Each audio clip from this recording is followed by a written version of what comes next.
Yo, yo, yo, what up, what up, what up? It's the Sports Roundtable, and we are live from our virtual studios overlooking everywhere.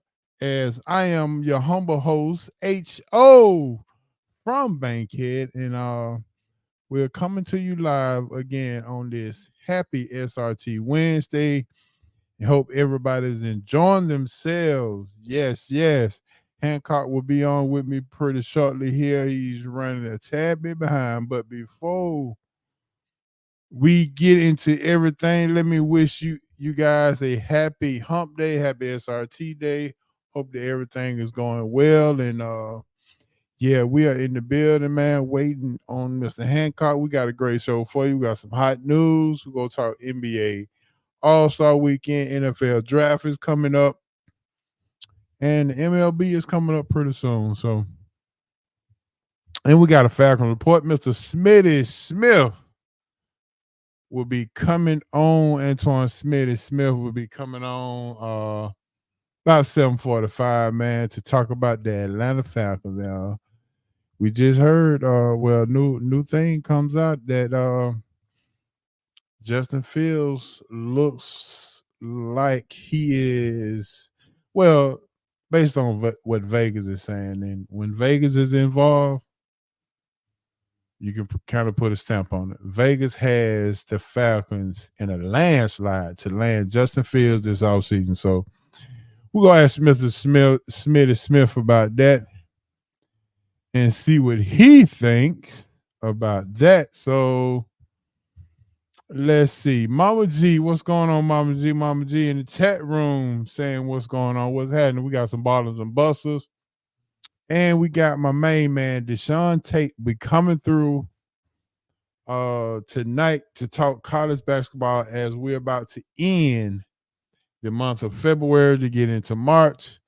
I wanted Tate to come on and to go ahead and get y'all prepared and ready for March Madness, as March Madness is about to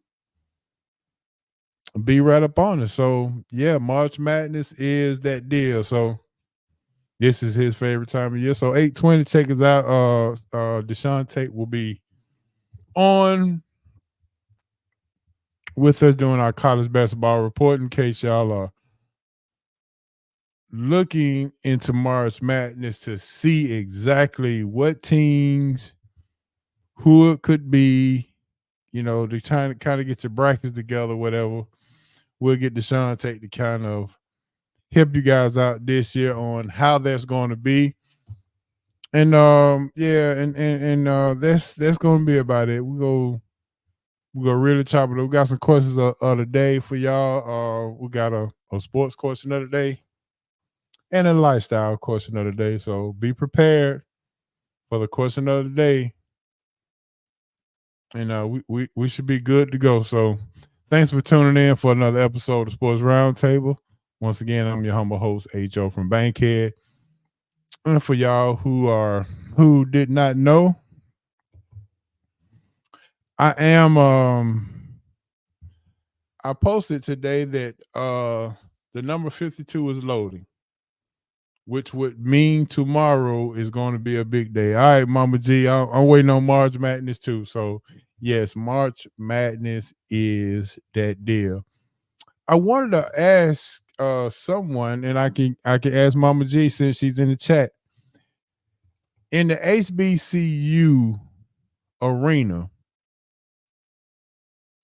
what tournament they have some kind of tournament in the HBCU arena? I think it's in Charlotte every year. What tournament are you looking forward to seeing the most? Is it the March Madness, what everybody watches, or the HBCU Classic tournaments in Charlotte? I think they're in Charlotte. I have to pull that up and look and see. Definitely ask Tate on. I can definitely. Oh, the CIA. There you go. I think it's the CIA. Yeah, that's it. Yeah, that is exactly what I'm talking about. So yeah, we got to show some love. I mean, it's Black History Month, so we got to show some love to the HBCUs. School. So the CIAA Classic comes up each and every year. So it's time for that as well. March Madness, the CIAA Classic will be up and going. So hey, what can you say? Before we jump into the hot news and before Hancock gets on, I'm gonna go ahead and start you guys off with some hot news. So let me officially introduce one of my favorite, the first segment of the show, and that is the hot news. Yes, sir, hot news sponsored by Big Easy Grill, 1193 Collier Road, Atlanta, Georgia. Big Easy Grill is the number one. Well, it's the only one for me. Louisiana seafood spot in town that can get your taste buds right. So, Big Easy Grill is the place to go and get those shrimp, catfish bites, and let's not forget about the crab claws. I will be there Saturday. Me and my bankhead buddies, trust me, we going to get down. Vernon and Darius, let's go ahead and get it, baby. Because Saturday we're going to get that shrimp, crab claws, and all that. So Big East Grills, Louisiana spot for seafood is on and popping. So make sure you get over to 1193 Collier Road. Make sure you mention SRT Sports Roundtable, and they'll throw you a discount, 10%. $25 or more. All right. So with that being said, let's go ahead and talk about this All-Star Weekend. All-Star Weekend, has it kind of died? NBA All-Star Weekend, that is. Has it kind of died? Has it run its course? Has the weekend died, or has just the slam dunk contest, has that just died and the weekend still is cool? Well, let me just say this. I say that, if you grew up Julius Erving, Larry Nance, Terrence, Stansberry, we done seen Vince Carter, D. Brown, all these guys been in the dunk contest. Dominique Wilkins, Michael Jordan, Spud Webb, Blake Griffin, and now we get into the dunk contest, and you basically have to Google everybody who's in the contest. You basically got to Google everybody who's in the dunk contest, because they bring it up. G League players, they pulling folks out of Walmart, Target. I mean, anybody can get in the dunk contest these days, and has it kind of died? So, well, with no further ado, I'm going to bring in my main man, Mr. Hancock, is in the building. Yes, sir. What's going on, broski? What's up, big homie? How you feeling, man? Man, all is well, man. We all up in this hot news, man, talking about All-Star Weekend. And we was just talking about the dunk contest, and I'm asking, has the All-Star Weekend died, or has it just been just the dunk contest that has put a grave on it? Because I was just saying here recently, we can talk about Vince Carter, D. Brown, a blast from the past, Terrence Stansberry, even Brent Barry, Dominique Wilkins, Spud, all these guys are in the dunk contest. Now today, you come to this dunk contest, and Hancock, if you didn't did you have to Google at least two or three people in the dunk contest just to see? Well, I did find out Obi Toppin has a brother that can jump also. So I found out there's another Toppin brother that can play. Yeah, it's kind of hard to follow now. And I think one of your favorite guys made an astute point, and I'm being facetious when I call him your favorite guy, and that's Uh-huh. Mr. Stephen A. Smith. Oh, He's outlandish. He says stupid stuff sometimes, but there was a grain of truth that I found in his statement. And what his statement stated was LeBron has a hand in why the dunk contest has gone down. I won't say he single-handedly killed it, but he fed us a rat horse, if you want to use some Nick Saban analogy. What he did was okay. not compete. And what, at the time, and what kept the dunk contest, in the forefront of that celebration of the All-Star game was to have the names that competed in the dunk contest. You had Jordan, you had Tracy McGrady, you had Vince Carter, Mm-hmm. you had Kobe Bryant. And when a lot of times when these names I'm talking about, yeah, they became stars, but Kobe was first, second year in the league when he won it. Vince, they were young when they competed in this. So for LeBron to start this, we don't see Ja compete. We don't see Zion compete because they're not compared. And I think it started when a star that's a high flyer, somebody that we see just flying all over the place in games or whatever. So, and then he dunked in the McDonald's All-American game. You understand what I'm saying? So he had set a Mm-hmm. precedent of doing this type of thing. And then him not doing it, I think that kind of started the demise of it from everyone else, and everyone else not being compelled to compete in. So I think that goes along with why the dunk contest isn't seen as a isn't seen in the vein or in held in the esteem that it was. And that's sad because, like I said, you had high fly. Look, man, we had Stevie Franchise in it. We had all kind of people Yeah, with for names that sure. we saw dunking games. And now we have these guys like we see Ja jumping over people. We see Zion, the way he flies, and then they don't compete. These are names, that we expect to see in these type of things that we've seen throughout our times watching the NBA. So I think that's really what it is because it's just so many dunks that that we look at and say, oh man, that's something different. Toppin was robbed, if you ask me. He had some great dunks. But because he Mm. didn't have the name, they gave it to Jaylen Brown. That Jaylen Brown, like you said, jumped over a short guy in a chair and he moved on. Toppin did a 360 reverse from between his legs, all this kind of thing, and he got a bad score. I don't understand it. To me, the subjectiveness of the scores to me has a lot to do with it too. So yeah, they're killing it. I don't know what will bring it back because when we look at the dunks that Jordan and Neat did, yeah, they were great dunks in their day. And we look at them and they're revered as some of the greatest dunks we've seen in slam dunk competition. But they wouldn't compete in what we've seen from like Levine, what we've seen from what was the guy that jumped over the mascot that plays with Denver now? I can't think his name right now, but all Mm. the dunks that we've seen, even what we saw Dwight Howard do, flying high and all that, Right, right, right. those dunks, yeah, I mean, we look at it now and we say, well, they're just kind of average dunk. Even jumping from the free throw line, it's just nostalgia now. It's not anything that we say that takes our breath away now.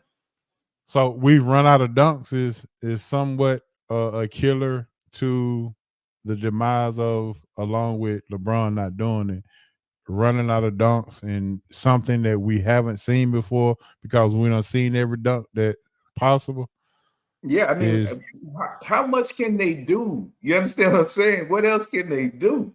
We've seen people jump up and blow candles out on the rim, and we're not even impressed with it. Do you know how high that is to get up and blow out candles? Do you understand what I'm saying? yeah, They're yeah. like, yeah, okay, whatever. A 360 dunk. Do you realize how hard that is? But people 360 between their legs now. We look at it like, oh yeah, okay. I mean, Well, I so mean, yeah, you have announcers that can explain this to the average fan to hype the dunk up or whatever the case may be, so right.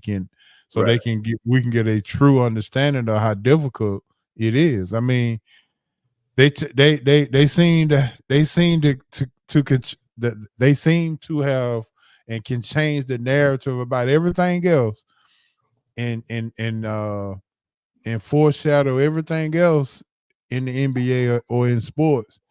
And you mean to tell me they can't get people to really get this dunk contest back to where it was? Yeah, I just don't know what we can do besides putting names in it. You know what I mean? That's the thing. Uh, that because some of the dunks are great, but they don't have the Yeah. cachet of the name. You understand what I'm saying? Let's say the dunk that Yeah, we I saw, agree. I agree. yeah, the dunk we saw that Toppin did, had that been Ja Morant or had that been LeBron or somebody, the crowd would have gone crazy because of the Mhm. names or Zion, Right. you know. But when we don't know these guys, you know, the only reason that the little white guy is because he had a following throughout his time coming up to the league. You know, he's not even in the NBA, but he's won the dunk contest twice. You know, and not to say that he didn't deserve it, but that lets you know the reach that they're trying to do to get the people involved. A guy that's not even in the NBA is now, you know, a two-time slam dunk champion. You understand what I'm saying? Boy, So your cousin is off the chain. oh, Yeah. he on that soft stuff, ain't no doubt. Now Yeah, yeah. I agree. I agree that the All-Star game is soft. It's ridiculous. And when I see clips of old All-Star games, it gives validity to the point that they used to compete. You know, at least for a quarter and a half, you saw something. You know, even Yeah. No, they no. started to play. They would double team. They would. I saw a clip the other day where Barkley and Pippen, you know, were fighting for position in an All-Star game, and Barkley shot him a bow. I mean, that's the way it was. And now, you know, we saw where Kobe competed, but man, it's a joke right now. You know, Yeah. it's horrible. So let's go ahead and really get into it. Are you more disappointed into the festivities or the actual game itself? The game The dunk, itself, the the game itself. festivities. Yeah, the game itself was a joke. I enjoy kind of the All-Star weekend when you see they even you know, they compete in those skills challenges, except for, you know, Ant-Man doing a left-hand shot when he didn't even, you know, try in the first event. But I thought the three-point contest was compelling. You know, it had some drama. I wish they would have those guys, the guys that won it last year, get like a bye or whatever, and like you would keep your crown, and then you'd have to, you know, the other guys would have to compete to play against that guy or something from the previous year's winner or something. You know, you understand what I'm saying? To give you some kind Mhm. of going, like even the anticipation of Steph and Sabrina gave us something, you know, something to see, even though Kenny did throw some cold water on it. And I do kind of agree with something he said, you know, and, you know, when you look at the whole picture, but, you know, not to denigrate her at all. I think she's a great shooter. But I thought, and I don't want to get into that because we might even talk about that topic. So let's stay on what we saw. I Yeah. just think the game itself, I don't know what they can do to enhance it or make it better because these guys make millions of dollars now. So I don't know what you're going to be able Put to do. put more money in their pocket. The winners Maybe. take home a extra $250,000 a piece.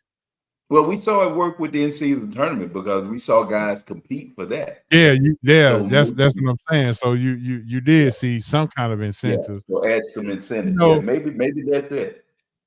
Maybe that's but the the thing ticket. about this hand, and this is where I have a problem with. They seem to figure out everything else as at their leisure.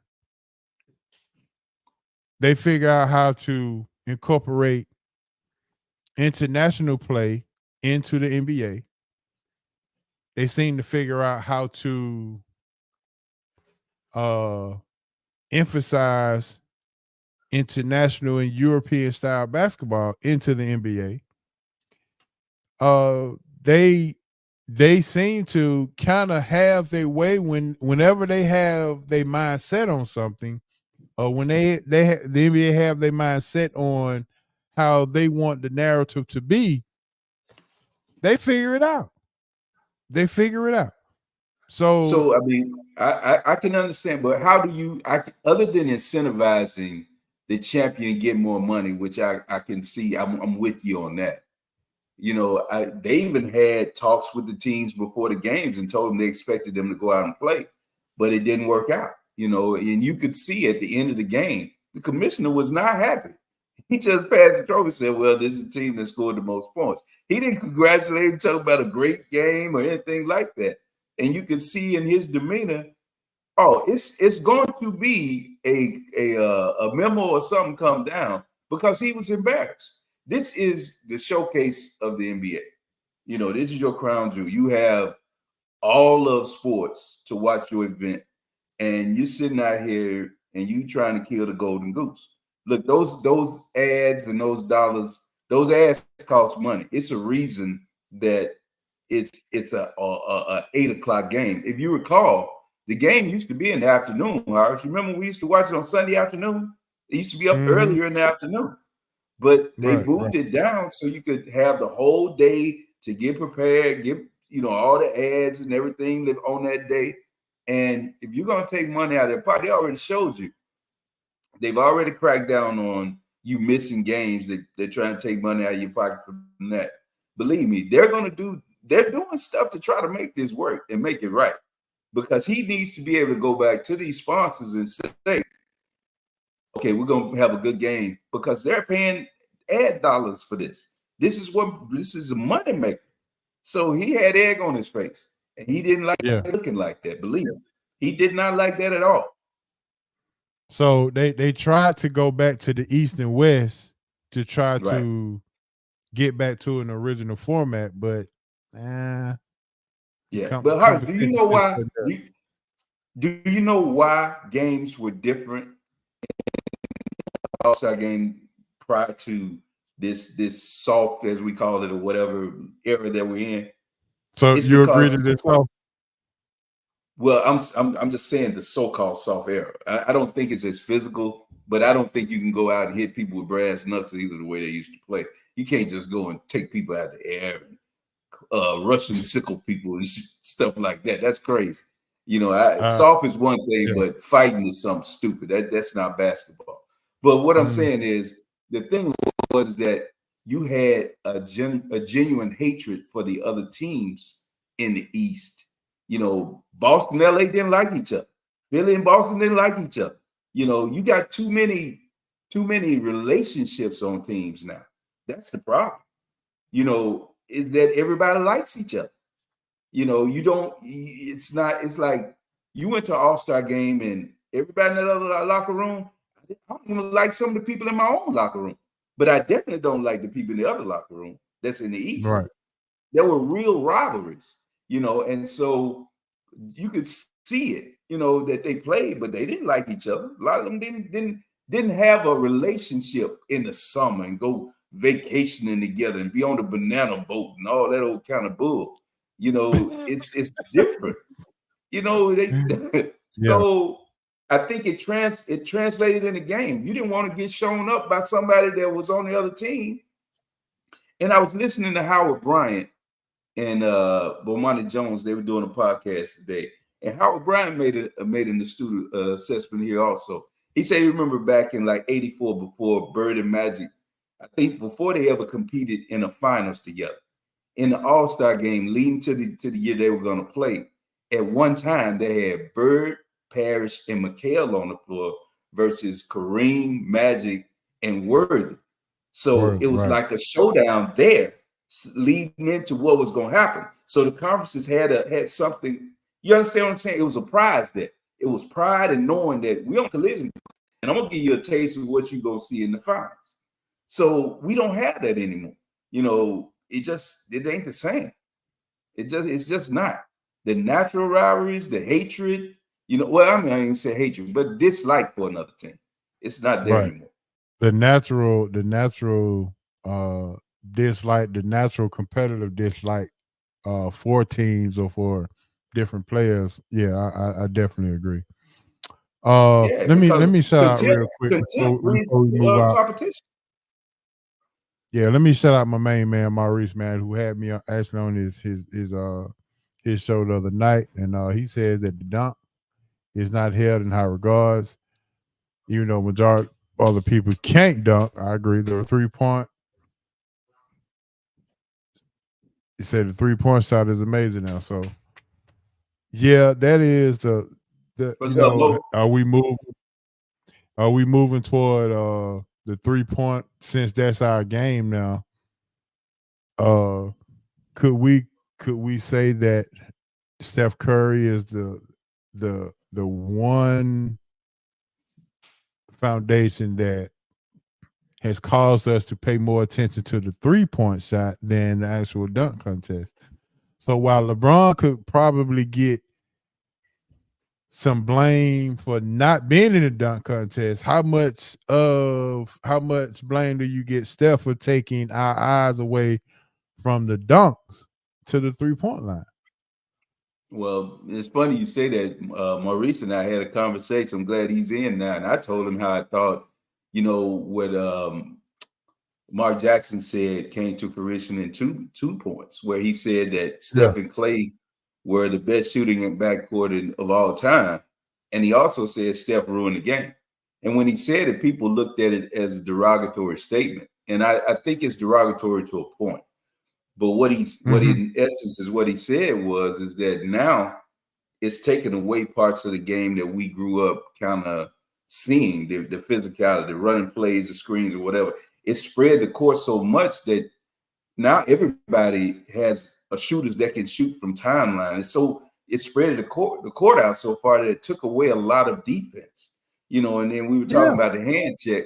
People talk about the hand check. What you going to hand check a person at the timeline? What you gonna do? I'm doing a step back three. How you gonna hand check that? You know what I mean? I mean, they're not trying to get to the basket. They're running breaks and they're running to the 3-point lines. Who you hand checking? What you hand checking? Right. It's too much Right. space. And that's been my point the whole time. Is that the skill level for shooting the basketball is so ridiculous now. They're shooting threes like layups sometimes. So yeah, I just think maybe it's taking the limelight away from the dunk contest. But I think for one thing, it's a name, because when Steph shoots it like that in a game, when he says he's going to be in the 3-point contest, you're waiting to see it. And that's the same thing I mean about the dunk contest. The dunk contest would have been compelling had you had a Zach LaVine, a LeBron James, a Ja Morant, a Zion Williamson going to the dunk contest. You understand what I'm saying? Now people want to see it. It might not be the most thrilling dunk, but you waiting to see because you got names. And I think, to me, that's the most devastating part of it, is that you just don't have these guys that, if you ever go to an early game, go to a game and you go to the layup line, LeBron James look like in a slam contest there. But he won't do in the slam dunk contest. So this is my point. You see him do it in the warm-up line. Well, why aren't you doing it in the dunk contest? So it is what it is, man. I still say he had a hand in making this thing not what it used to be. And he just allowed other players to follow his lead in that, because they followed him. They follow him in everything he does. So if he's not going to compete, they're not competing. All right, so you want to respond to your favorite cousin? What my cousin said? There it is. It's on the. That's the bribe. It's to play harder, enter the dunk contest, play regular season game, or slap the players before. Hey, that's what happens with everybody before. People died to make it better for us. That's just what it is, because those people now make all that money, and they're going to continue to try to build that brand even more. I think they're a lot of times are afraid to tarnish their brand. Maybe LeBron don't want to lose. You understand what I'm saying? He don't want to look at it as a loss in a dunk contest. So he didn't compete. So but he's competing in the season, so and he lose and he's losing now. So what's wrong with losing the dunk contest? If my thing is, if you're going to compete in the season, and if you get in the dunk contest and you're afraid to lose, then you're not a real competitor. Then, in my opinion. Yeah, I can't. I can't really get in his mind about why he didn't compete. You know, all I can say is I think he had a hand in what's happened in the generation since he's done it and not competed. Because look at the stars coming into the league prior to him, the high flyers. We expected, even though Baby Jordan never materialized and became the player that he was, we waited for Harold Miner in the slam dunk contest. You understand what I'm saying? Tracy McGrady, we waited to see. We waited to see high flyers. And we've seen Ja dunk over people, just flying, just with reckless abandon. And now come to a dunk contest and he don't compete. Zion Williamson the same way. You know, so to me, they're killing it because the names aren't there. That's the biggest thing. Mm-hmm. The names aren't competing.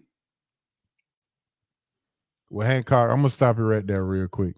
And I gotta stop right here just to point this out and bring a smile to your face. I've been online searching, pushing, and trying to figure out ways to really, I think I talked to you about this, really to jumpstart some of our, push more of our content online and things of that nature. And when I tell you, and I have prayed for this so many times and prayed and prayed and prayed and was really trying to link up with someone who can actually grow with SRT crew to say, I want to jump aboard to help you guys get to where you going, and in the same breath, we help them get to where they want to get to. And Hancock, I would say that we are. Can you see me? This I close. See you. I see. This close. And I want to shout out my main man, Devin, man. He's online with us tonight watching the show. And I want to shout out to Big D, man, for taking the time to come on the YouTube channel and watch the show. And he's already got some great ideas and things of that nature. So Hancock, you know, only thing I can say is, hey, what a birthday present. Yes, sir. What a birthday present, man, cause what a birthday present. For D to from just the conversations that we've had, and you know, a lot of people say you don't want to jinx things, but listen, man, it's nothing like talking things into existence. So my whole thing is this, and the reason I'm bringing it up and I wanted to shout him out is to let our listeners know that we really appreciate you guys each and every week to tune in and to give us to lend us y'all ears each and every week. And we're going to try in our best to give y'all more and more content, video reels and shorts and everything that we can do to try to make taking you around the world of sports even better. So I just want to stop for a minute and recognize my main man Devin. And well, shout out, Devin. Yes, appreciate that. Absolutely. So yeah, he the man. He's the man. So yeah, up and coming, and yeah, we trying to let the world know that SRT can promote folks too. We trying to let people know SRT is in the business of doing some things. So yes, sir. Let's see. Marta says HO is right. LeBron is afraid he would lose. Well, yeah. I mean, I can't be in his head, but you know, if you can't compete in the dunk contest and you're competing in the hold on, but my thing is this, hand. Didn't you see a different level of LeBron in the play-in? Oh, he played because he wanted to be the guy to win the inaugural tournament. He wanted to be the first one, no doubt. Because it means, like, even if it's something that may die or whatever, he got that under his belt, that his team won the first ever play-in tournament. Yeah, exactly. Yeah. So, and my thing is, I don't understand, you know, and you know, it turned it, you know, when you say you're afraid to get hurt or afraid to lose, it just sounds like an excuse. You know, to me, it just sounds like an excuse. So I can see that. yes, sir. And speaking of main man Devin, this is what he had to say. Yes, sir. So, and for everybody who's wishing me happy birthday today, tomorrow is my official birthday. I'm just loading. I'm loading today, then it will be loaded by tomorrow. So that's that. I mean, just want to make sure because I'm not trying to get no extra birthday gifts today. And then tomorrow, tomorrow. I mean, I'll put my cash out, link out, but I'm not trying to get no extra birthday gifts. The love and support is It sounds like all I it need. sounds like a Big Easy trip to me, big homie. Yeah, actually, hand Saturday, one of my other bankhead boys' birthday was on Coach K's, or I mean Michael Jordan's birthday on the 18th, so 17th. So I told him I would go take him out to the Big Easy, and my main man Vernon, my childhood best friend, we usually take him at least once a month to get him out. He's over in the rehab down there at Cleveland Avenue. So Big Easy will be done Saturday. So let's go ahead and hop aboard if you're not if your 9 to 5 ain't got you all sold up there. Just give me a time, big homie. Yeah, there it is. Will do. And my other thing, Smitty will be on in a minute. He just texted me and said, yes, sir. He'll be on in 15 minutes. He probably bringing his whole YouTube channel. What's You up? know how Smitty do it. Smitty travel with the pack, baby. Yeah, he tried with the pack. But check this out. Also, I have been invited to. I guess I'm just taking over the show with all these special personal things. Do what you do, big homie. You got it. Yeah. So I've been invited to go to Virginia in May. The company that published my book, and by the way, hm3inspires.com if you haven't grabbed it yet. Please go on to the website and grab your Stretch Your Mind book for only a low price of $19.99. Yes, sir. But I've been invited, hand, to it's the first annual publishing gala. It's like the Grammy Award. Okay. For book writing. So, hand, I was like, I'm gonna have to get my killer Mike inside of me, baby. I might sweep him. You know what I'm saying? So I'm already a bestseller. So I'm good with that. The only other thing is, will I get the best self-help book and the best quotes?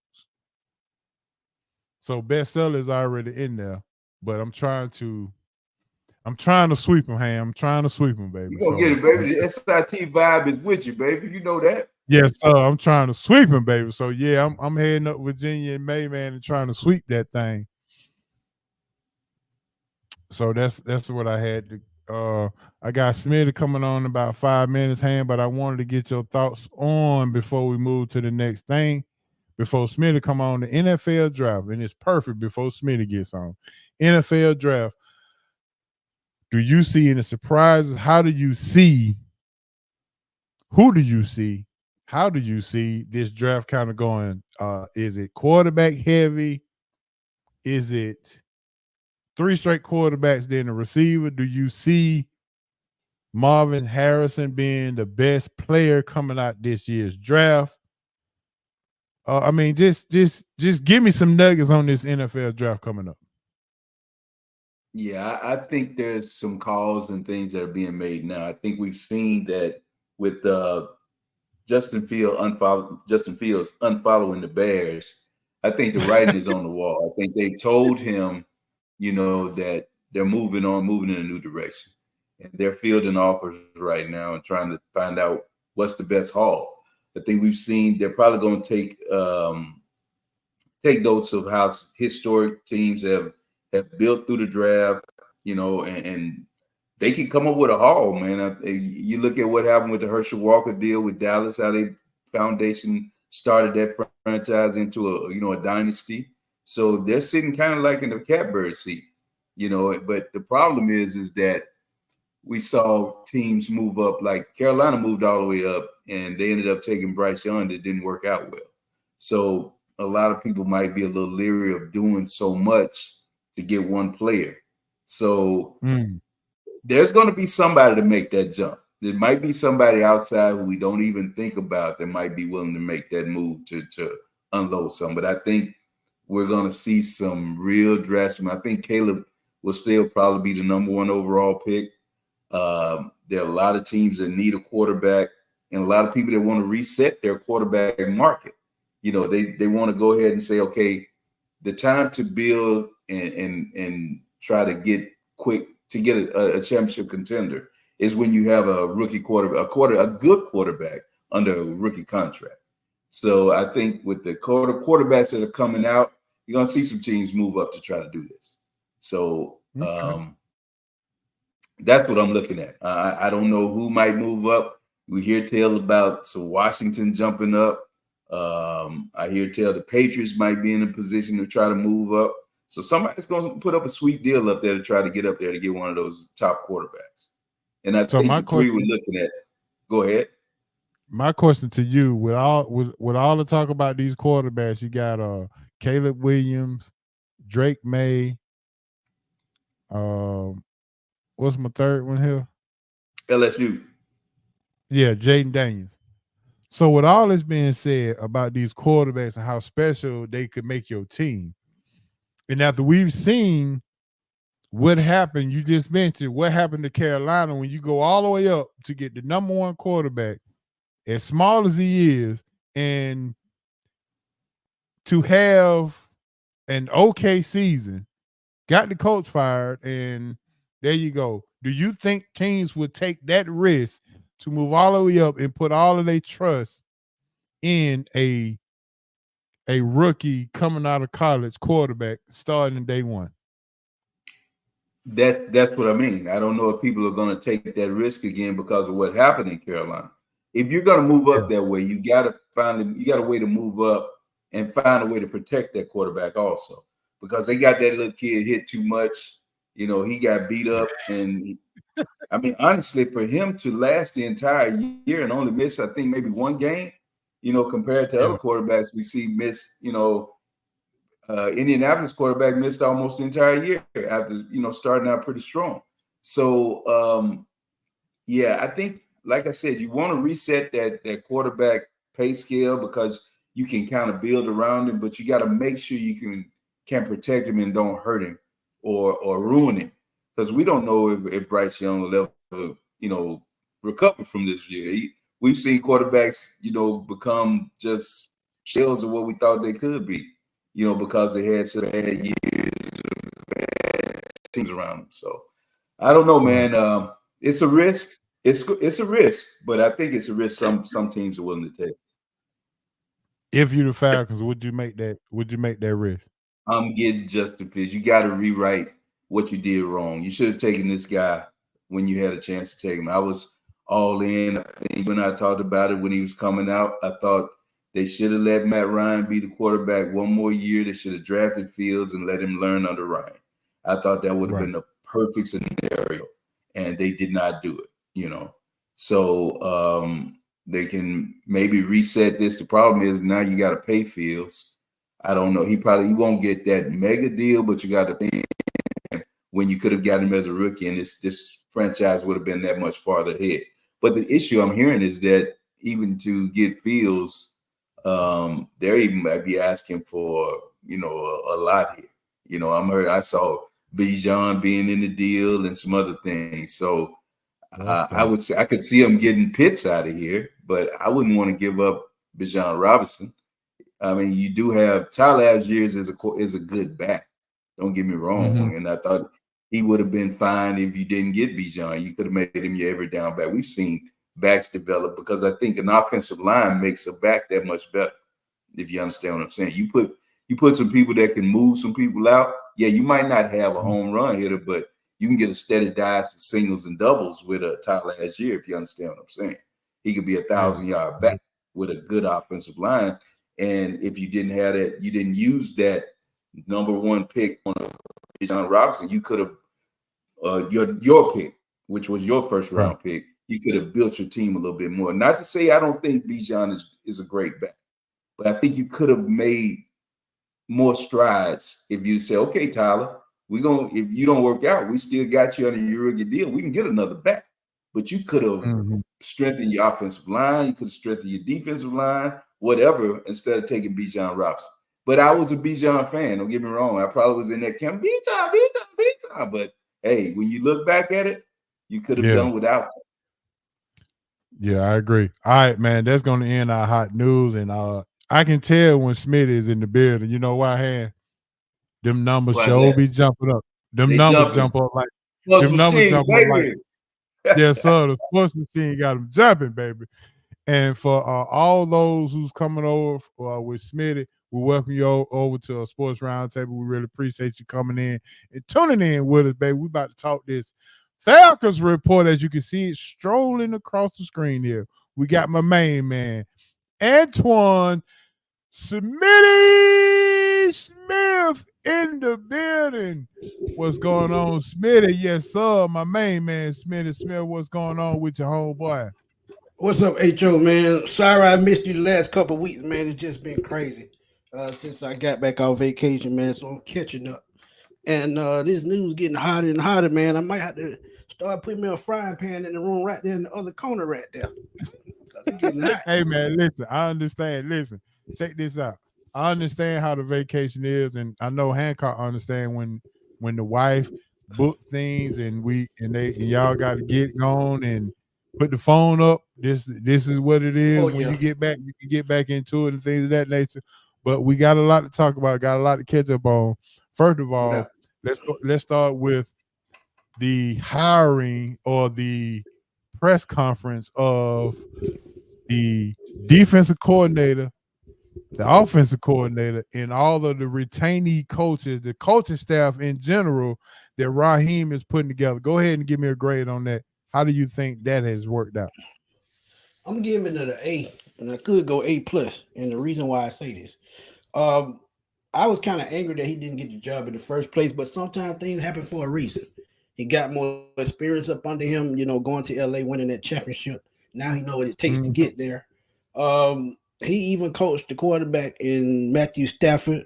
And one thing I love about him, first of all, he can coach the offense, he can coach the defense. So he's going to have his hands all over this team. He can go in every single position room, give his input on what he want to see. And I think that's the most important thing of all. He's a player's coach, and a lot of players have vouched for him to get a new job. And, guess what? It came through. But I love the fact that he left a couple of coaches on this team. One of them is Jerry Gray. And the reason why I say Jerry, I know you're in love with Jerry Gray. The reason why I say that, he was part of this team that I told y'all would get 40 sacks this year. Y'all laughed at me, but I saw it. But the reason why Jerry Gray makes so much sense, he was a part of this team last year, and he helped Ryan Nielsen transform this defense to a top 10 defense. So since you still have somebody that was here last year that knows the players, are familiar with the defensive system, I think with a couple of pieces such as a Brian Barnes, drafted Dallas Turner, this pass rush absolutely goes through the roof, and I think it makes the defense even better. Then you bring in Zach Robinson, who you with the Rams, you're familiar with, know how he call plays.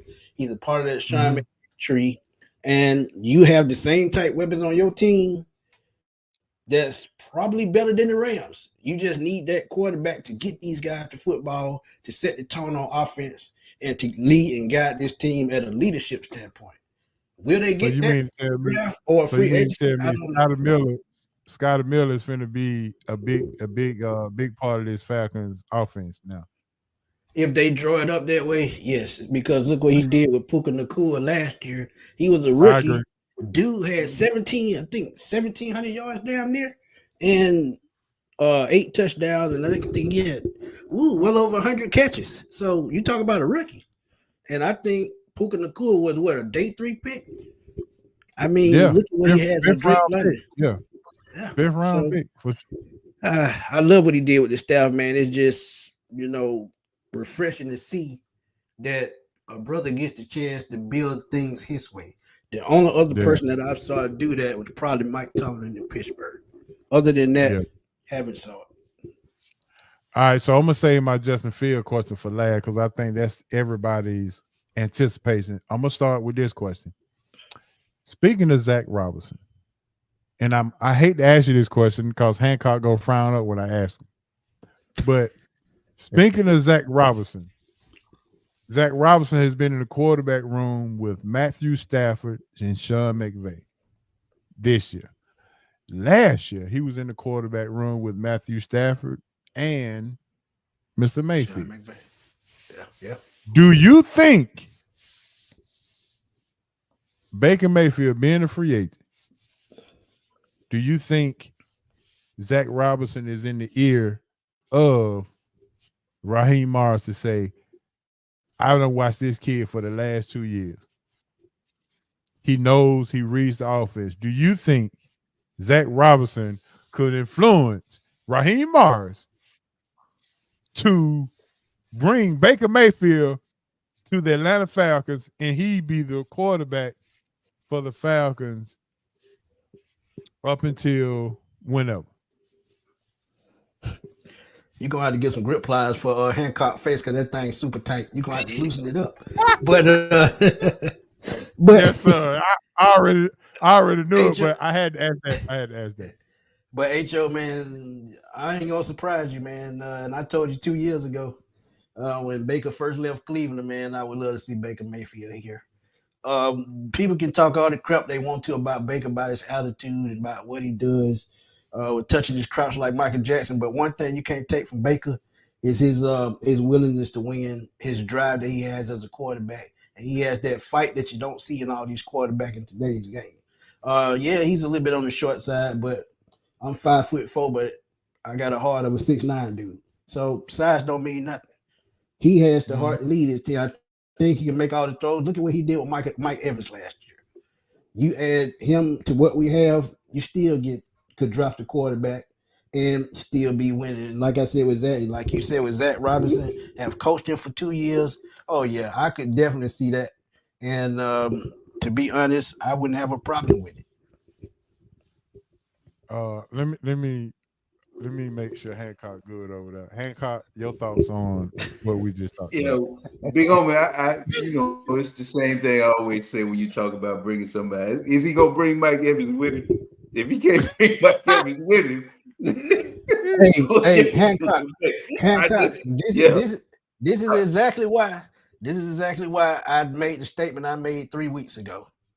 If I'm Atlanta and I have a quarterback in place, I'm moving up the board to go get Marvin Harrison. You got to. Okay. If you have everything left in place and you just need that one weapon to put you over the top, Marvin Harrison is that dude. If you got a quarterback that can get him the football, Bijan becomes more dangerous. Kyle Pitts opens up the middle of the field. Who can stop you if you got the right quarterback in place? Right. I think we can go get a tight end. We can get a tight end out of Iowa, so we can use Pitts in the trade bait. My point, our breeze tight ends like they grow them on vines out there, so we can get a tight end. My point on it is, I understand the Baker Mayfield, and but believe me, I'm in a positive frame of mind about Baker. I think he's proven that he is a quality NFL quarterback. But if you can go get a guy that's a different perspective, and if Zach Robinson is good enough to coach up Baker Mayfield, think of him coaching up Justin Fields. That's my point. Yeah. And if you can go get a Justin Fields, I'm going to get that Ferrari. I'm not going to sit here and keep driving this Yugo. But if I can go get the top of the line, I'm going to get him. I'm getting Justin Fields. I mean, we're playing around too much. You can rewrite something that you should have done. I said this before you came on, Smith. They should have gotten Justin Fields out of the draft and let him learn under the tutelage of Matt Ryan for a year. You had a chance to do that, and you didn't do it. Yeah. So with that zone blocking scheme, I think he would have fit perfect. I think he would have fit. You need to learn how to be a pro, and you learn how to be a pro quarterback under somebody who's been an MVP of the league. It was the perfect marriage. That's what you do. Even though Patrick Mahomes is this polished jewel right now, they let him sit a year under a guy who was an NFL quarterback and learn what it took. He was better than that was in front. We already knew that. Coming out of Texas Tech, he was better. He was more. He could throw whatever. You saw that when he got in the game.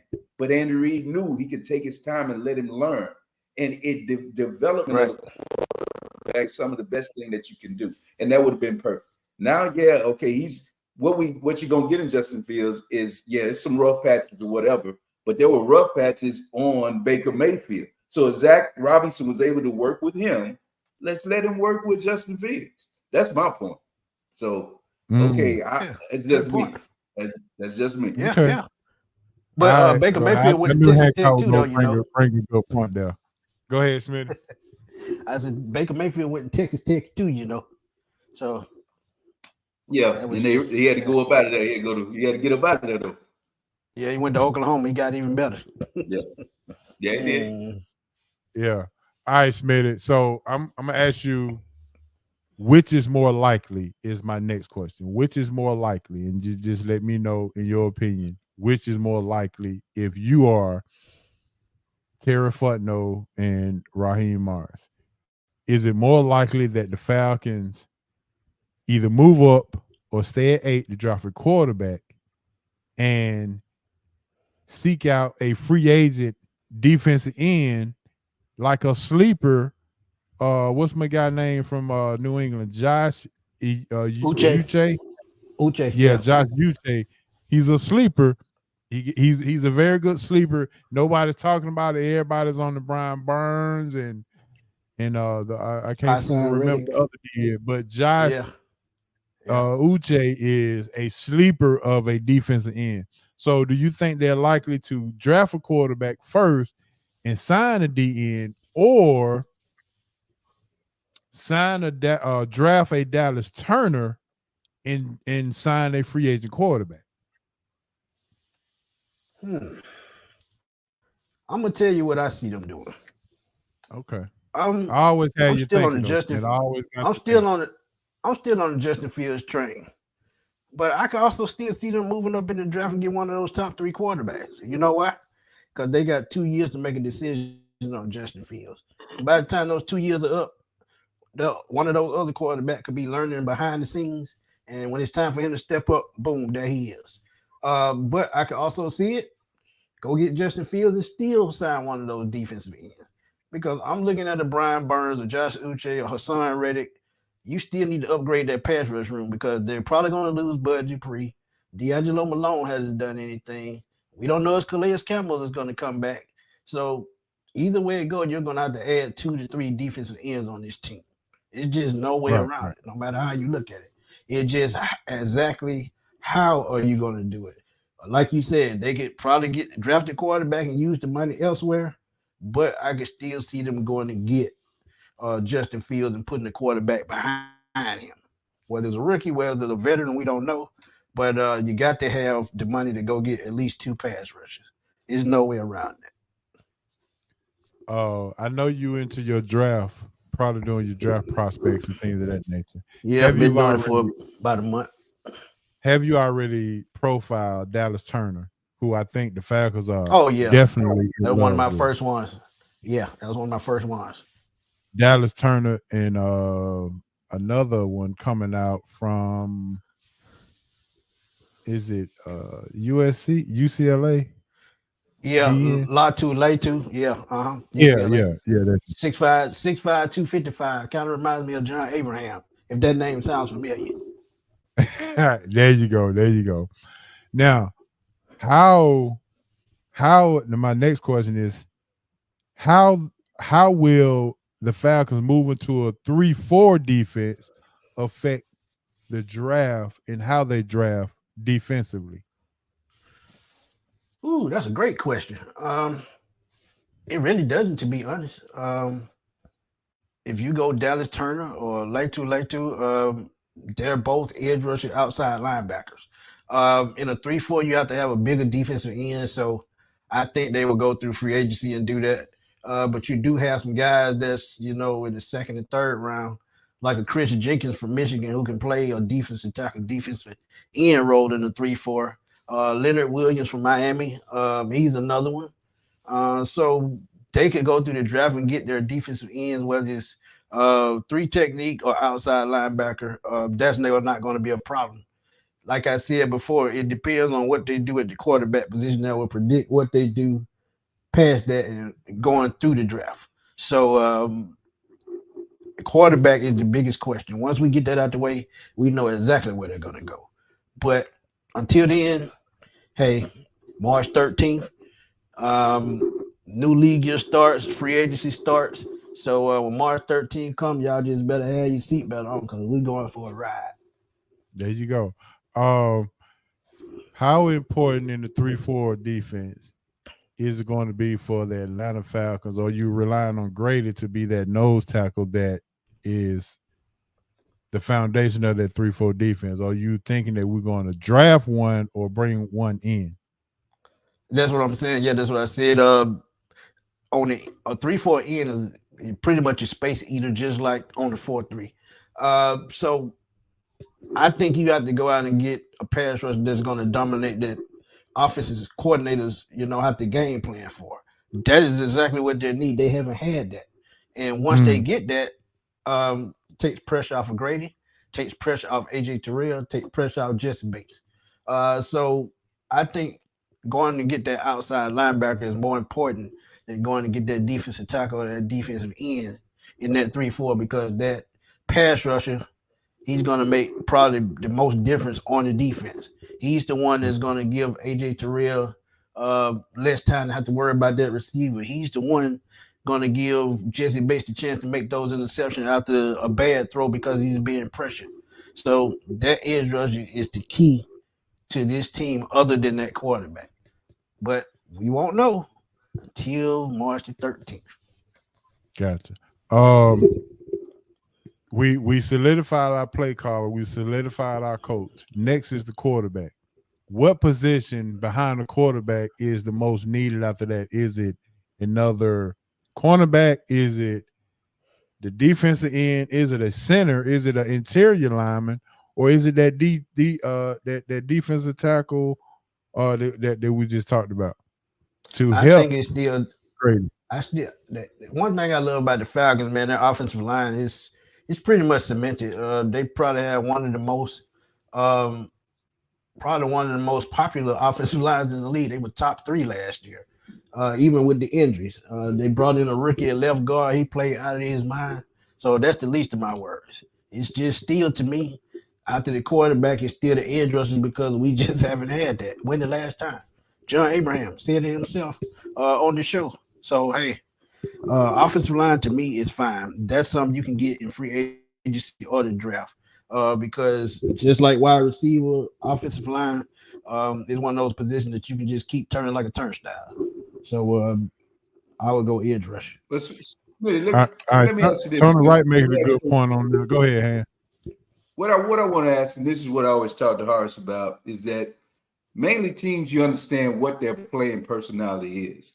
When you look at the Falcons, right, and Horace just asked you what position or what need would they go in, what is the personality of this team going forward? Will they be a offense problem? Offensive problem. So then that should right. So that should dictate into where they might need to go with these draft picks. Are you sold with the wide? We just talked about the wide receiver position. I'm not sold on the wide receiver position. I don't think they have a true number one. Hancock. That's why I said Marvin Harrison a month ago. That's exactly why. Okay. Because you still don't have that game-breaking wide receiver. Yeah, Drake London can make plays. You can see him jump out the building, but can he beat a defensive back 90 yards down the field? I don't think he can do that. I don't think he has the speed to do that. Marvin Harrison, he's an excellent route runner, but it's a receiver from the University of Texas named Xavier Worthy, 6'1", about 175. Probably gonna have to pick up about 20 pounds because he won 175 with wet socks on. But you talk about a guy that has sub 4.3 speed, has the size, the height, and he's a special teams guy. He can help you on special teams as well. So right. But I'm worried about him being so slight. Go ahead. I'm worried about him being so slight. Now, the guy that really jumps off to me, that I watched a lot of college football, is Duze from Washington. I'm gonna be honest with you. Yeah. Great contested catches. He's a beast, and he's a guy that looks like I'll go get it. And I think that he's the type of receiver that you look for in the NFL these days. One that'll go make that tough play, can take a 5-yard pass and maybe take it to the house, not afraid to go across the middle and get a ball or whatever, and turn that ball upfield.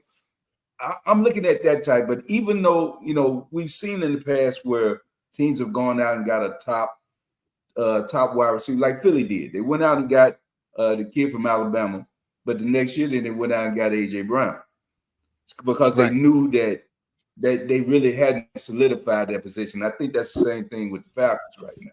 They got to find that guy, whether that's in free agency, whether that's a trade, whether that's somebody in the draft. I agree, but I think you probably need to move to find that number one. So that's why I wanted to ask you, what's the playing personality? If it's offense, you're going to have to, if you like the offensive line, now you got to put some skill positions around. And if that means to me, and I know people might not be wanting to part ways with Pitts, but if he has some trade value, you might need to go and do what you got to do to get that trade. Yeah, so I agree with that. I actually did a mock draft. A couple days ago, and I traded him to Kansas City for their number 32 pick. And hey, if that could go through in real life, I'm taking that every day, twice on Sundays. You know why? I agree. That other first round pick could be something that you need on defense, the other side of the football, that can bring more talent to this team. Sometimes you got to give up something to get something. So that's why I'm never tied up on players or names. I just try to look at the whole landscape of everything. All right, this is a player that I was here talking Too much about. Money. Too much money. Too much. Okay. Too much money. So we can go ahead. We can go ahead and skip that. Yeah. Let's go ahead and talk about the Calvin Ridley pick, compensation picks, or that not be whether it's going to be a second round, third round pick. What are we looking at for that? And if we actually get a second or third round pick, are we packaging that pick to move to Chicago to get a Justin Fields? Your thoughts on the clarification of the Calvin Ridley fiasco? I think, to be honest, man, they're only probably going to have to give up a second this year and probably a second or a third next year. I don't think it's going to cost as much as people think, simply because they're just keep pushing the process, kicking the can down the road. So the longer he stay on the Bears, the less the price going to be. Because after a while, they're going to just get a pack of Cheetos and a Sprite for him. But to be honest, it really don't matter what you have to pay for him, especially if he could be the determining factor and the missing link to your offense to make it go. I really wouldn't care what they gave for him. Only thing I would not give that first round pick. Anything after that, let it go. Because like I said, you got to give something to get something. Ain't nothing free. It is. Justin Farmer just chimed in, Smitty, and said that Brock Bowers is a no-brainer if you trade pick. No, Brock Bowers don't make it past. He don't make it past Los Angeles Chargers. That's Jim Harbaugh's favorite position on the field, tight end. He's always had a dynamic tight end on his team. That's gonna be the next one. Next question. Boy, I love that. Smitty is back. Smitty is back. What was the one thing that impressed you about Raheem Morris's press conference? He's a great listener, and I've said this 1,000 times. The only way you learn things is to listen. You can't do nothing without listening. You to learn things, you have to listen. To communicate with people, you have to listen. And to see him be transparent as he was about what he's been through since he's left Atlanta and what he's learned along the way, like going through Atlanta back to LA and other jobs, and even what he learned from his first head coaching position. You got to remember, the guy got a job at 32 years old. Who get a job at 32 years old to be a head coach? You got high school coaches older than that getting their first job as a head coach. So to see what he's learned, to see him put things in place and be transparent, that's how you gain trust amongst your locker room. That's how you gain trust among the fans. So as far as Raheem Morris being transparent, I just love the way he carry himself, man. So I think the Falcons got a great coach, man, and the players know it too. Smitty, I got an inside source, and I'm gonna share it with you and your YouTube listeners that's joined here with our SRT listen. I'm gonna go ahead and share it with you. I don't want you to tell me if you agree. My sources tell me that the Bill Belichick situation was basically Bill Belichick being basically a consultant for Arthur Blank and telling Arthur Blank that he would not be the best guy for the job here because the players are too young and he can't connect with these players. And he said that also the reason is one reason he said that because he appointed or went straight to Robert Kraft when signed Gerard Mayo and told him he needs to be the next head coach, if we decide to part ways, because the players will play for him. Yeah. And you see what happened in with the Raiders after they got rid of Josh McDaniels and Antonio Pierce took over. It was a whole different. Devontae Adams had a whole different attitude in playing for the Raiders. Yeah. So to that point, I wanted to ask you: do you think winning the locker room and having a coach that players will play for is the new winning formula for today's game and how football is being played today? Absolutely, 100%. And getting younger at the coaching position is showing that. Sean McVay started a trend in Los Angeles. Dan Campbell, he had been a coach before in Miami, didn't work out, but look what he's doing in Detroit. You've got to connect with your players on another level, because as I always tell y'all, man, your team is a reflection of you. And the way Detroit played this year was a reflection of Dan Campbell, the way he plays football. And we even saw in Atlanta with Arthur Smith. Arthur Smith didn't never show any kind of enthusiasm. So guess what? Your team's not going to show any enthusiasm. So, yeah, a new wave of younger coaches is probably what's best for today's NFL. And the game may have passed Bill Belichick by. But one thing about it, you can't take away his knowledge of football. But him not being the coach here was a sign that it was probably best to get a younger guy or a guy that actually could connect with the city of Atlanta too, not only the team. And I think Raheem Morris can do that. Yeah, he checked 3 boxes: connect with the players, connect with the culture, and he listens and he's a leader.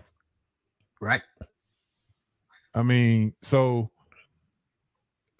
in essence, in that Belichick situation, I think we all Atlanta fans need to send Belichick a thank you card for whatever reason, but he set the record straight. He was more of a consultant in the interview than he was being interviewed or him interviewing the Falcons, because he appreciated and admired how Arthur Blank wanted to stabilize his franchise. And he just told him, look, you have to you got to find somebody that could connect with the players, somebody that the players would love to play for. And one thing that I love about what he did, man, and now that you say that, now I kind of understand why Rich McKay got pushed out the way. Rich McKay was part of the problem of having to be the middleman from the GM all the way up to the owner. When you have a GM such as a Terry Fontenot who's built a championship team in New Orleans, and God, I hate to say that, to be your GM, you hire him to do his job. You got to have faith in him, man. And now that Rich McKay is out the way, Raheem Morris, Terry Fontenot, you saw it at the press conference. They started doing work already. They already just like this. And that's how it needs to be. If they're going to build this team the way they want to, let them do it. And yeah, they can report to you, but just let them do their job. Don't become Jerry Jones and try to run everything. That kills a team. So in that aspect, I think Belichick has something to do with that. It didn't click until you just said that.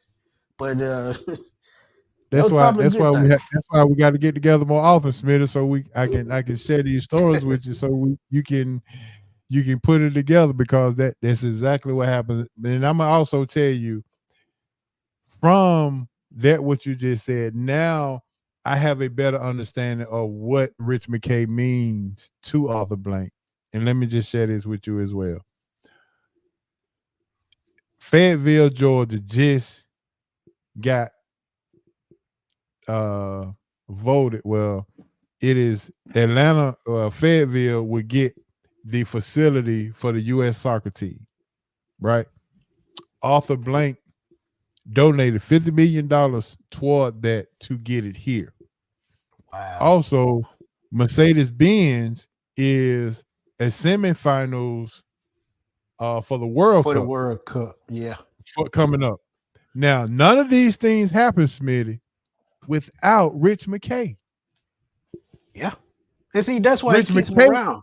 He's the Rich McKay is on the phone and Yeah. making the business decision outside of not just football, but he's doing other things that's making, because he's so plugged in.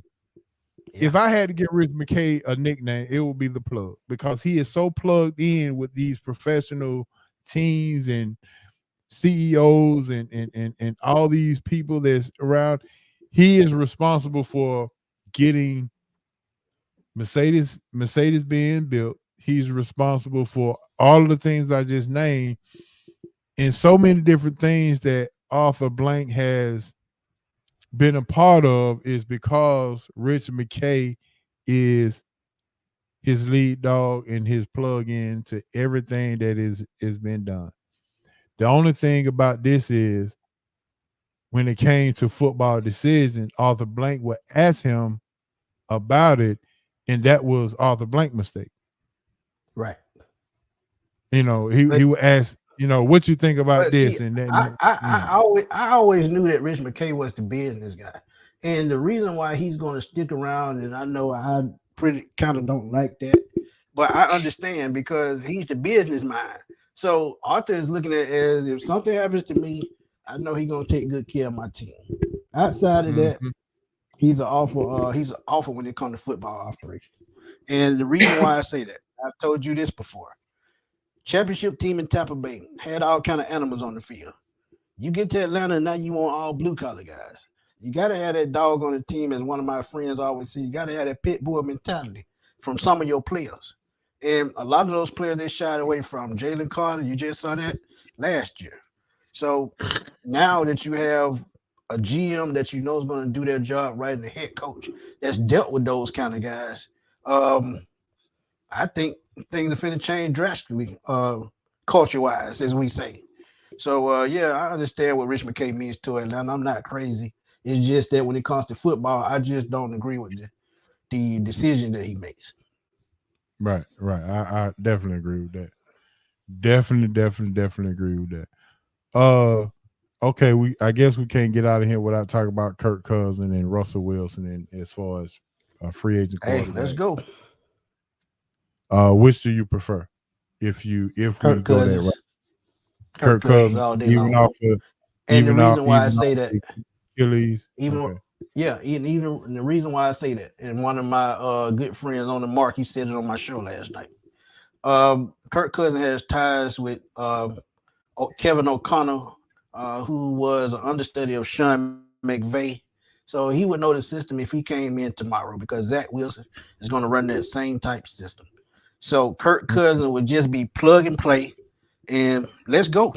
And like I told y'all earlier, if you can get a guy that's plug and play and let's go, Marvin Harrison gonna be the first person on my list. And Hancock said it. You need that playmaker, just like he had Justin Jefferson in Minnesota. Got to have that playmaker at wide receiver because before he got hurt last year, Kirk Cousins was a top 10 quarterback, and I'm not gonna take that from him. And you plug him in Atlanta with the weapons that they have, man. Come on, it's just as easy as that. Hancock didn't frown up.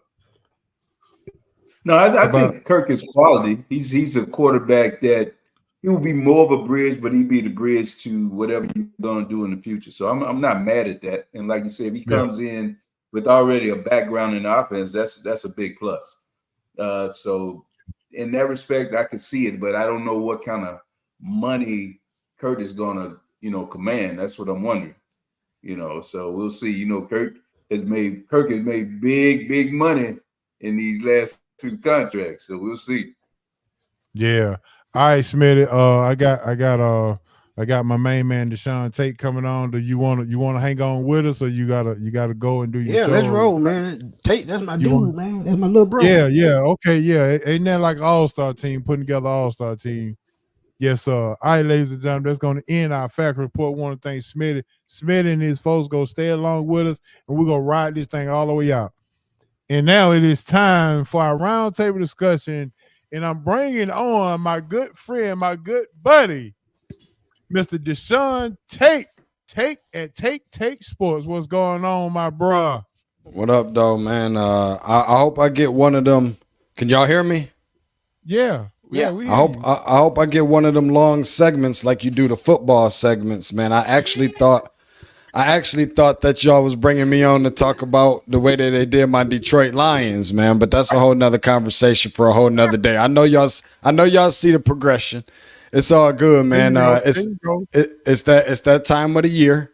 We ain't far from. We a little inside of exactly 1 month from Selection Sunday on St. Patrick's Day, man. So it's time to get to the money. It's money time.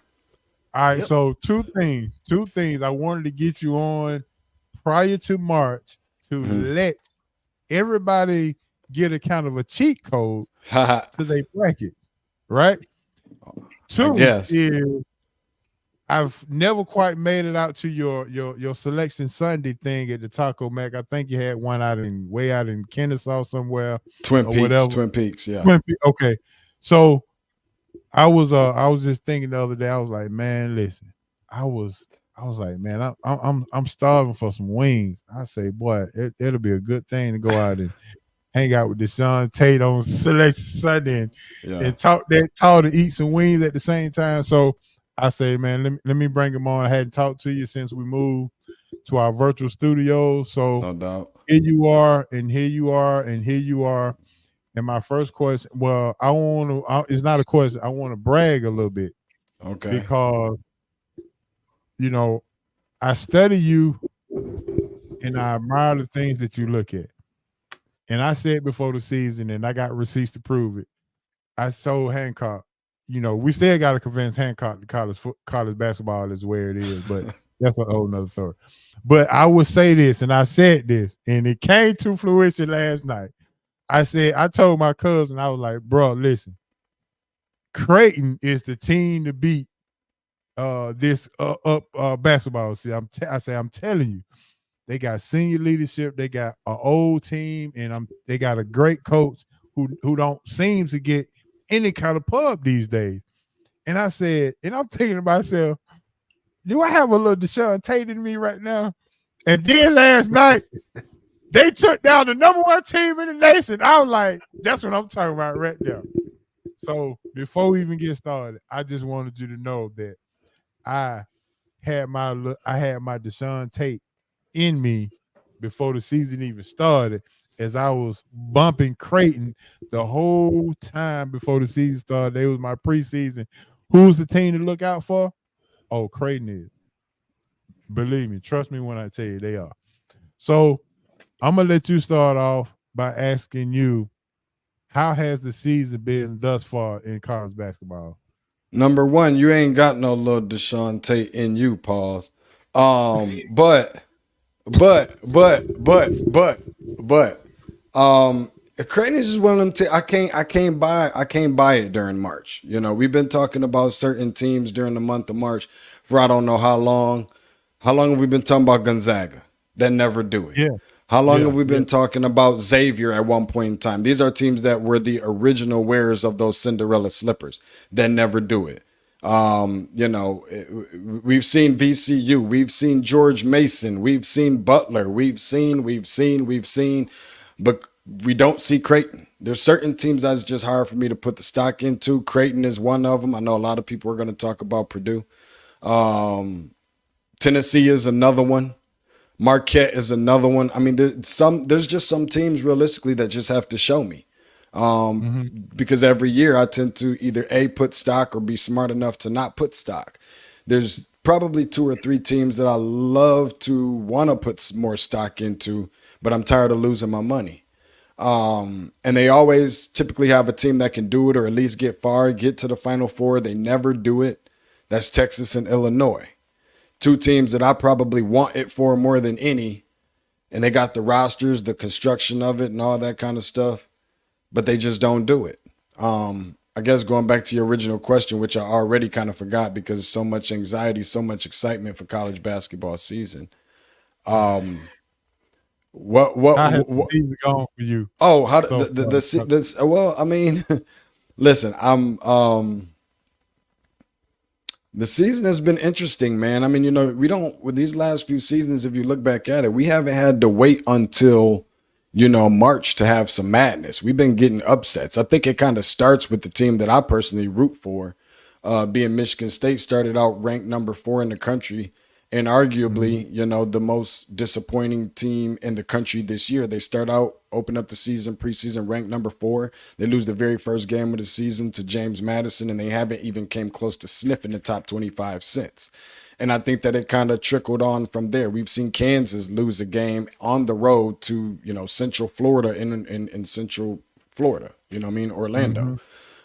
You've seen a lot of those. I mean, you know, I don't want to be this person, but you know, I got to bring it up, man. Give a little bit of credit to Damon Stoudemire and what he has kind of put together over there at Georgia Tech, being the one of 3 coaches in history of ACC to beat North Carolina and Duke in the same season in his first season. So you ain't had to wait till March to get a little bit of madness. But no, I mean, it's been good overall. It's a lot to keep up with. It always is. My body go through a lot of changes during this time. Don't drink as much water as I should. Don't get as much sleep as I should. And just a lot of traveling, but it's all worth it, man, because I get this little bitty 3 weeks that y'all barely give me outside of football, man, to have a little bit of fun. So it's been good so far. Texas Tech. Yeah. Are those some teams that you can kind of buy into in March? I think the main question is to do what? Is this to win? Okay. Is it to win 2 games and go to the Sweet 16? I mean, sure. But those are 2 teams that could probably beat anybody in the country. Those are also 2 teams that can get beat by anybody in the country. The interesting thing about college basketball this year is that you could probably say that for just about every team that there is not named Connecticut, right? So, I mean, Iowa State is just really going to be a tough ask for me. And that's ASK. And then, you know, and they play good brands of basketball, and it's primarily during the regular season. Texas Tech usually follows a way to play through all the way, all the way up through the tournament as well, just because their style is so difficult to prepare for.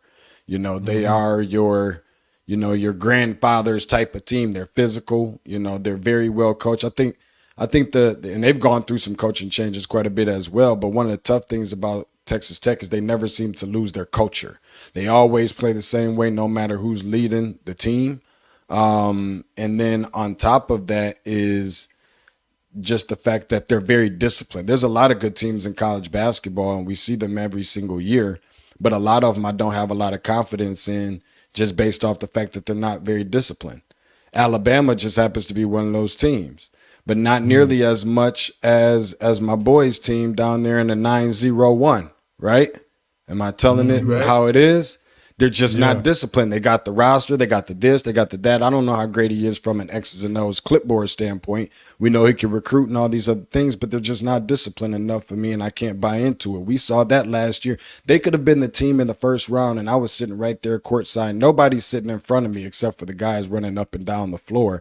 They had that game wrapped up. There wouldn't have been no conversation about no Florida Atlantic going to no Final Four if guys didn't find a way to crumble at the end and gotten into it and arguing with each other and everything else on that team. Had they been able to keep it together and Penny been able to, keep a hold of his team, then we wouldn't even be having that conversation. But it looks like history is repeating itself. It's just a consistent revolving door of disappointment. All right, there's a question for you. My cousin just posted, wanted to know about that. Oh, I'll be honest with you. They are the front runner. I think they're the front runner by far. I think they're the best team in the country by far. And honestly, I don't even think it's a close second. I think it's a lot of, distance and a large gap between there. Honestly, I think this team for UConn this year is better than last year's team, if I'm just being honest. And don't forget, they've lost 3 guys to the NBA, by the way. And they're also returning, Cam Spencer, who is, a transfer. They're returning the big fella in the middle. I'm just kind of missing his name for some reason. But he was correct. He was a freshman last year. Sophomore coming back. He was a lottery pick. You also got Tristan Newton. How could we forget about that name? He's the leading scorer, I think, on the team. You also got a stud and a freshman that's from out of Georgia, right? Obviously really good as well. So, and he's a lotto pick. They got plenty enough. Oh, Alex Caravan. There goes another one. Like, I can keep just naming guys over and over. I'm not the biggest fan of the head coach per se, but I still think they got all the pieces to be the first team since Florida in 06-07 to go back to back. And if I'm putting my money down on somebody, I don't even really care about how much money is bringing back. I'm going to be putting my money down on them. That's for sure. Let me ask you something real quick, Tate. My North Carolina Tar Heels, man, they've had an up and down season. Roller coaster ride, baby. You like amusement parks? Hey, RJ Davis has been doing his thing, man. But what can they do to get back in the conversation for making it to the Final Four? I've always thought that they got to be the team. I mean, they're a team that specialize in a couple things: transition, right? Rebounding the basketball, specifically on the offensive end. Like, they like to get out and run. Like, they are one of those teams that we're used to seeing historically and traditionally, that the opposing team want to get out and run with us. Oh, no. This is the Carolina way. This is what we do. We run. And they're used to running guys off the floor. We haven't been seeing nearly as much of that. Are they a team that can return back to the Final Four? Absolutely. Problem with that is, where they in the tier that I have them in, which is not a bad tier, but I could say that about a whole bunch of different teams, right? Getting to the Final Four, not saying that it's easy, but I can consider so many teams of being able to make a run to the Final Four if they get hot. The question is, are they a national championship contending team? And I don't believe that they are, respectfully. Love Hubert Davis, personal friend of mine, helped me out a long way in this business when I was getting started. But there's just some things that I don't necessarily see there. I don't think the physicality is there as much. They're probably going to end up taking the L when they go across the street to play HO's team, and they're going to even that series back up for the season. But it's not that they're not a bad team. You just can't be the team to afford to lose to Georgia Tech, beat Duke, lose to Clemson, beat Miami, lose to Syracuse, and then beat. It's too much up and down during this time of the year. It's the most consistency that I see with them is consistently inconsistent. You've got arguably or inarguably the best big, not named Zach Edey, on your team. He's a 5th-year senior. Armando Bacot, probably the best 1-2 punch in college basketball because, like you said, you got RJ Davis, who's up for best, point guard in the country. I just don't think that they got enough for a national championship, but for a Final Four, you just got to get back to that Carolina way. All right. Speaking of personal teams, I did have an inside to tell me, and I'm gonna jump into my Dookie thing right now. You like roller coaster rides too, huh, HL? Yeah, but this is what's coming out of Durham is that during I think it was a three or four game losing streak. They had been talking last year about, did we really hire the guy that we really wanted to for the long haul? And there have been rumblings about Shire can recruit because he was the head recruiter when K was on. K was still the head coach. But the X's and O's is not quite his forte. And there have been some rumblings about maybe possibly that's why the hire of he was a head coach over at with High Point, I think. They brought him in, Mike Schrag, I think, to come to try to kind of help him with the X's and O's. And I just want to kind of get your thoughts on, is that something that you actually see, the in-game adjustment, the X and O's that K was all about? Shai doesn't really kind of have that right now. So just wanted to get your thoughts on that. Well, it's a different game than it was when K was at his peak, right?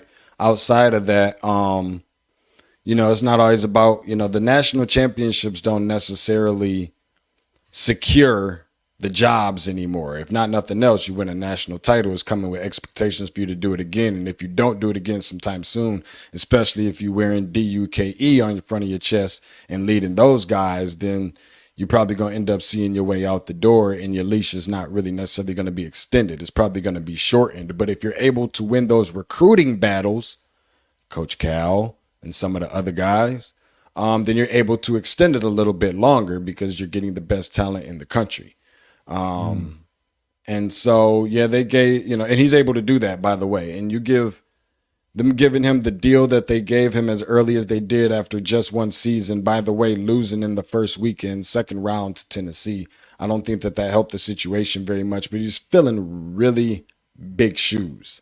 A guy that we could argue all day, John Wooden, this guy, that guy, but my personal opinion, K is the best coach to ever coach this game. On this level, if not nothing else. I could say that much. Right. So, I mean, they're on a roller coaster ride themselves as well. I don't see them, again, a team that can go to the Final Four, sure. A team that's going to win a national championship.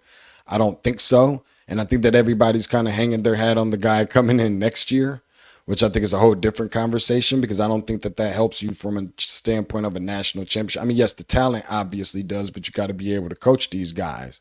If you look at the last, actually, you know what? So we're talking about programs, and just walk with me for a second. We're talking about programs that won national championships that was primarily led by its freshmen. Yes, in 2012, you have the Anthony Davis, Michael Kidd-Gilchrist, blah, blah, blah, blah, blah, Teague and Marquise Teague and some of those guys. I get it. That happened one time for them. Obviously, Duke took a page, K took a page out of Cal's book and went and did it in 2015, with Jones and Winston and Okafor, right? Correct. But since then, we haven't been seeing teams win national championships that's led by freshmen. And I mean, go back and think about it. So how it happens after they won it in 15, you've got Villanova in 2016. They didn't have any one and dones on their team. Matter of fact, they only had one ever in the history of Villanova, to my knowledge. That's Tim Thomas. 2017, North Carolina had one. That was Tony Bradley. So there's your one. But 2018, Villanova didn't have any freshmen that were one and done. In 2019, Virginia didn't have any one and dones. 2020, to my knowledge, COVID didn't have any one and dones. 21, Baylor didn't have no one and dones. 22, Kansas didn't have none. And last year, Connecticut didn't have no one and done. So I don't, when you're looking at it, it may not necessarily be showing that these guys are your major key contributors and components to your team that take you all the way to a national championship. And I think that is why you see some of these guys trying to get a little bit older by adding some of those experienced pieces. But I guess best of luck to Duke, but you ain't going to hear no grumps and gripes and all of that out of me if you see them get sent home early. That's for sure. Right. I got you. Yes, sir. talk about NIL and how that has changed the landscape of college basketball as well, along with the transfer.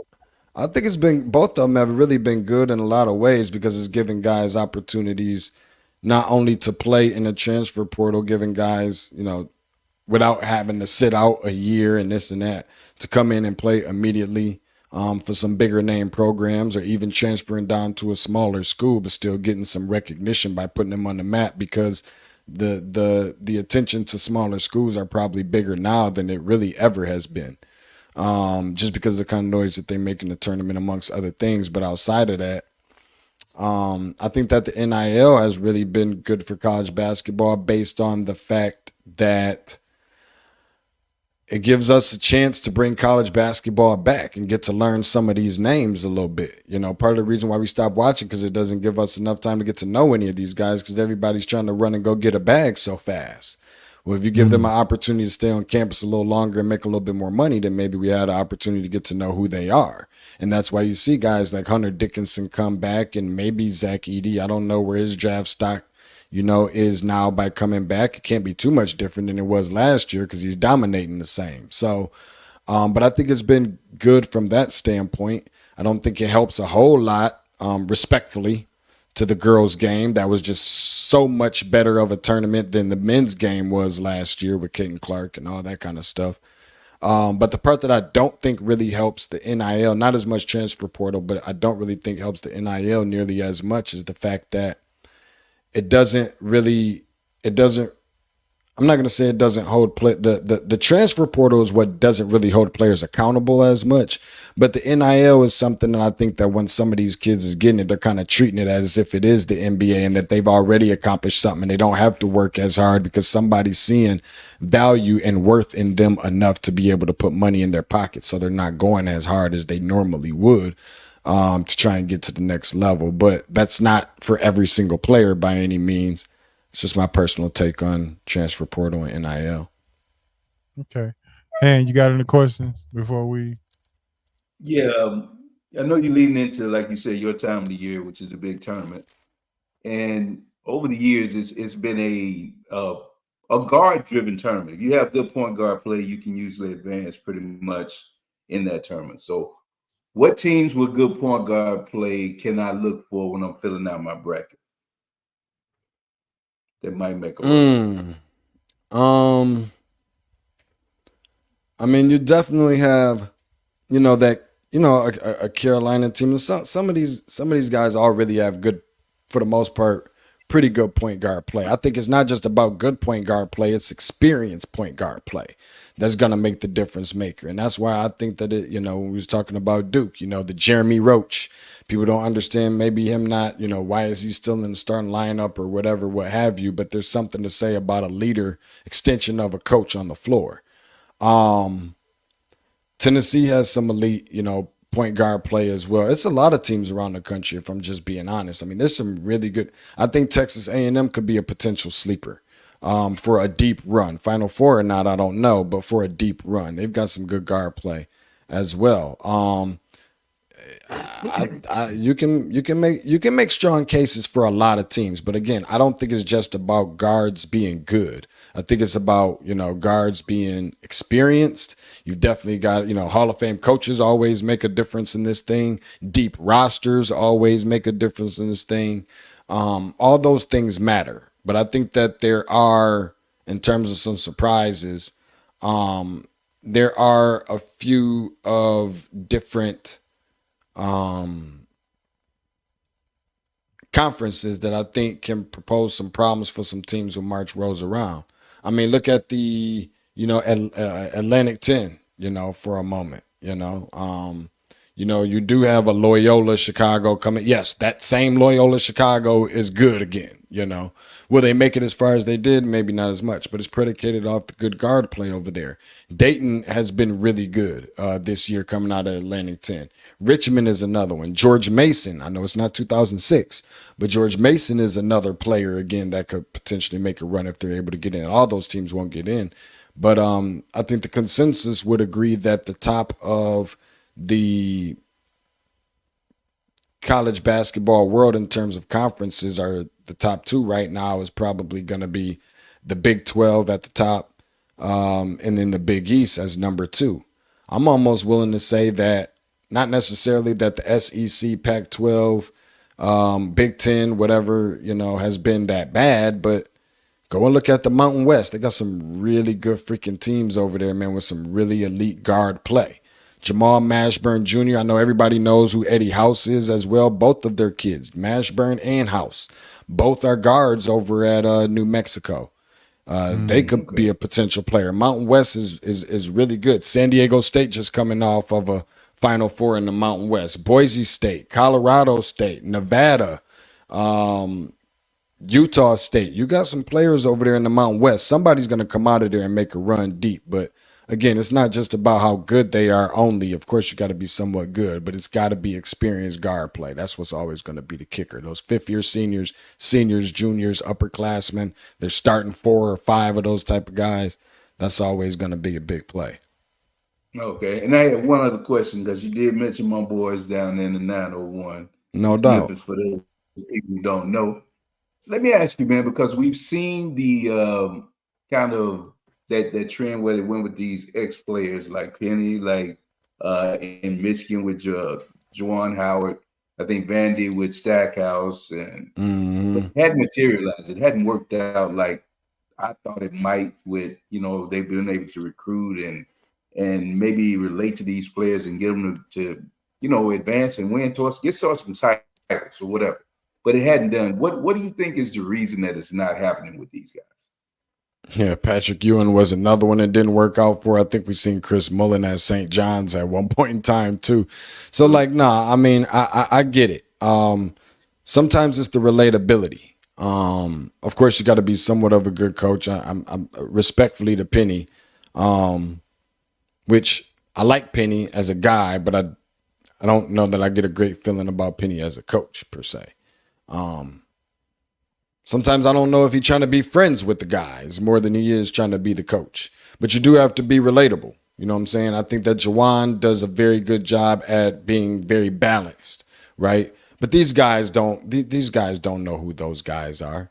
These guys' parents know who those guys are. Right. Exactly. But these guys don't know who those guys are like that, or very few of them do. And probably the guy who knows his coach as more than anybody else on the team, that guy probably doesn't even get in the damn game.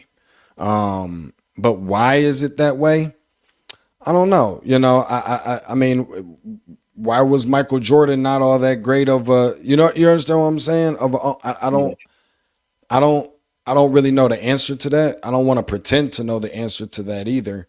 There's been some guys that it has worked out for, obviously not as many. But,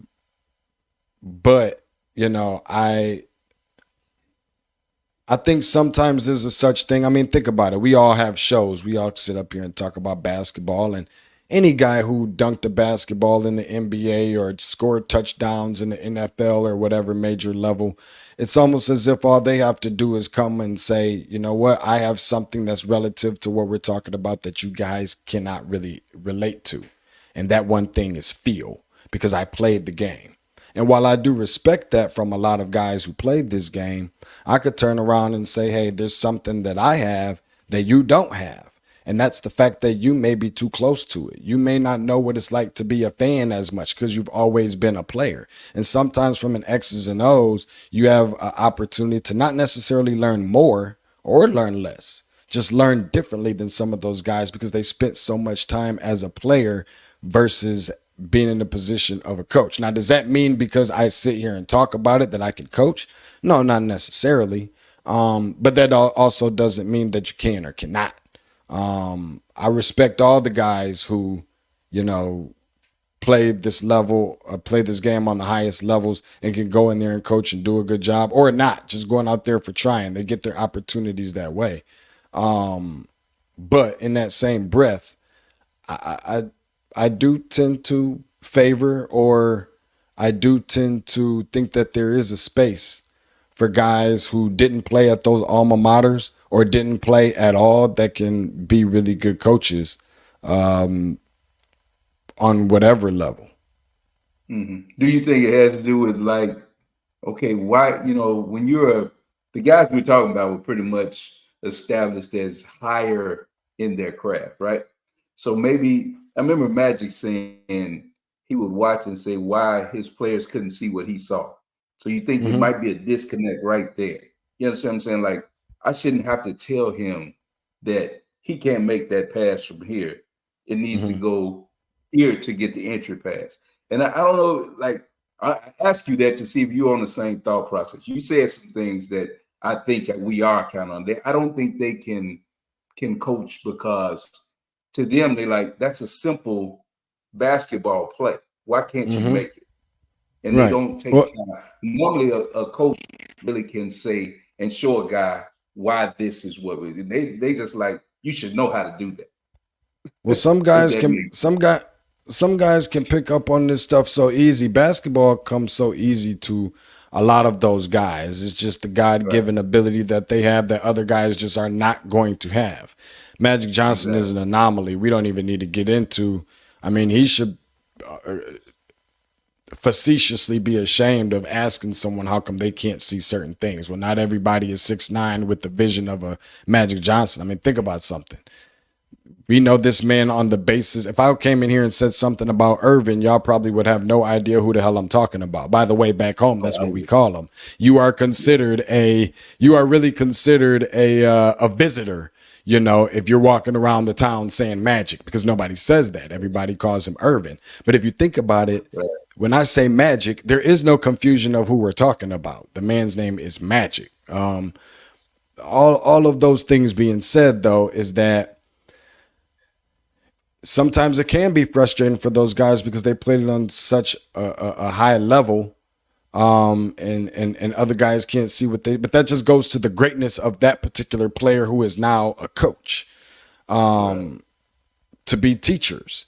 But that doesn't mean just because you played on the highest level that you're in a position where you can be able to teach people, because everybody can't be a teacher.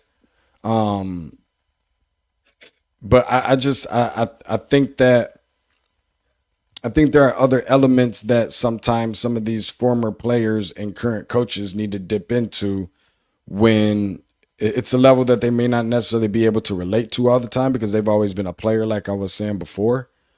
But I do think that there's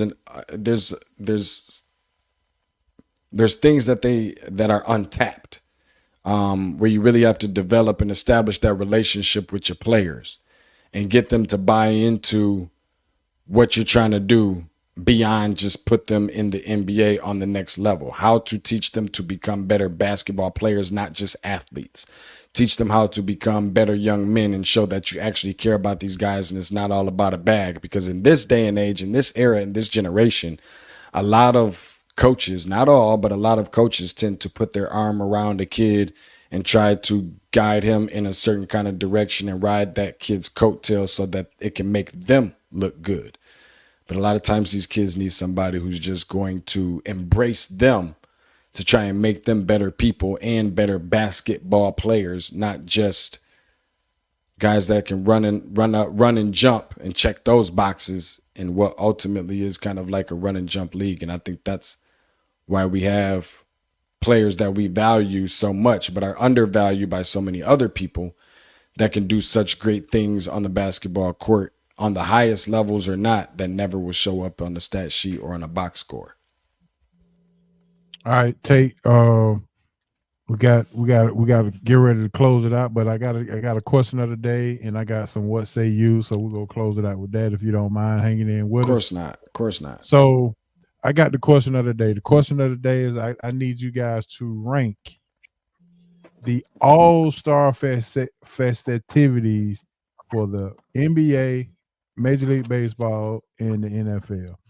Rank the All-Star game, the whole weekend for each sport, and which one that you would attend or most likely would go to if had the money, in order 1 through 3, 1 being the best, or you can go 3 through, you name 3, go down to 1, however you want to do it. And I'm gonna let you start off first. Oh, well, I'm definitely going 1. I'm going NBA weekend. 2, Steve still to me would be the NFL weekend, especially with the way they revamped it. I thought the flag football game was at least entertaining because they at least competed. The rest of the all that really wasn't cool. But I think just being able to see some stars and whatever the events, I think I would go 1, 2, and baseball would probably be my third. Okay. Bob Lancaster ain't gonna like that, but okay. I'm just saying. Even though I do love the home run derby. There you go. All right, Mr. Tate, what you got on the All-Star ranking in each sport? Almost thought this was a trick question. I'm like, did they forget who they brought up here? No, I mean, obviously because I love basketball the way that I do, I'm probably gonna put that first. But the direction that the All-Star weekend is going, I think that needs some revamping itself. And if I'm just being completely honest with you, very quickly, Summer League is taking over All-Star Weekend, and it is no question in my mind that that's the direction that we are already in, not trending in that direction. Like, we're already there. And then I would say football, just because it is my, a very close second with boxing in terms of sports that I really love.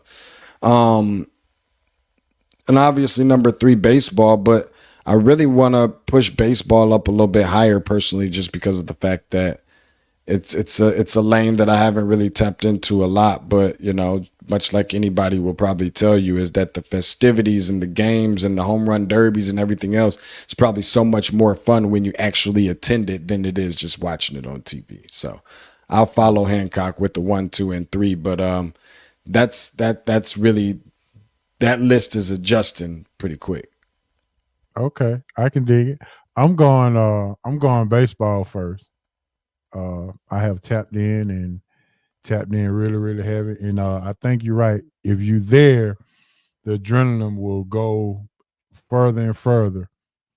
I'm going to take basketball second, and I'm going football last. My love for basketball is there. My love for baseball is there. Football, I got plenty of love for, but they have made too many adjustments to the game in football to try to give the offense the advantage, where the defense, you basically taking defense out of the game of football, where it's like, what are we doing here? All right, so that's that for that question of the day. What say you? Your dream dunk contest participants. Hancock, we'll start with you. Okay. It's 4 participants. Your dream dunk contest participant. You got 4 guys. And then I put a spin on, so stay with me. My dream contest: MJ, of course, Vince Carter, Neek, and a blast from the past, Darryl Griffith. If you know the Doctor of Dunk from Louisville back in the day, that's my dream. Okay. That's my foot. All right. Now, what I would like is a dunk off, and this is the kind of area I'd like to see Clyde Drexler against Doc, because you have similar skills. I'd like to see Rainman versus Daryl Dawkins, because of all the power. They would just face off. And my last one would be little guys, Spud Webb versus Stevie Franchise. So those would be my dunks, the dunk off plus my dream matchups. Oh, well, Hancock went deep in the bag on that one. Take my bad if these questions of the day make you go back into your bag and think about some things. And well, I mean, it's right up your alley, so you got to love this question. Yeah. I got so much bias, man, towards some of my guys from Michigan State, but I'm gonna keep them off the list. By the way, I just want to say this real quick. Nah, I wasn't gonna break no Kelser out, but we got some decent ones. We got some Jay Richardsons, we got some Shannon Browns, we got some Miles Bridges. There's some guys for sure. And let me just throw this quick little note at you real quick, so people can make sure they're doing their homework, because I definitely want to give you my 4. None of these guys is on the list. But if you haven't checked out this guy that's currently at Michigan State, who's a true freshman named Cohen Carr, do your homework tonight. Check out this kid Cohen Carr, Instagram, wherever you can find them. My 4 horsemen as far as dunkers that I would like to see, obviously, is Michael. Gonna be in there. Vince has to be in there. I think the stuff that I saw Zach LaVine do, like he kind of revigorated that dunk contest again before it just kind of went to the toilet, to the wastebasket. So I would definitely put Zach LaVine in there. I just saw him do some stuff that was just crazy. I can't leave Zion off this list. There's no way I can leave Zion off this list. Like those are my 4: LaVine, Michael. I would love to say Neek, man, but I'm that's very close second. So I'm gonna go Michael. I'm gonna go LaVine. I'm gonna go Vince, and I'm gonna go Zion. But my runners up is definitely 2 guys. 1, Dominique, and 2, whichever one of these guys that's not in the NBA, but we see all this crazy dunking stuff that they do on a regular basis on YouTube and everything else, and they do some of the craziest stuff. I think it would be interesting to let the NBA, let those guys sign a waiver, man, and do some of these crazy looking dunks and enter it just one time. I think that'll bring a different element to it. I thought they already did that. Look like they went to Walmart and Target and guys from the Cavs ready said, "Y'all want to be in the dunk contest?" Taxi cab drivers and Longhorn Steakhouse, third shift workers and all that. Absolutely. Hey, that's a good group. I'm going with, of course, MJ, Vince Carter. I mean, how can you leave those 2 off of a dream dunk contest? Mm-hmm. And I'm gonna surprise y'all. I'm gonna surprise y'all with this one. Ray Allen. Yeah. Ray Allen would be number 3. I just think everybody just think that he's a 3-point shooter, but man, my goodness. Y'all, yeah. While y'all doing your homework, please do your homework on Ray Allen and when he first came out of Connecticut and see how he attacked the rim. So I got Jordan, Vince, Ray Allen, and I'm gonna end it with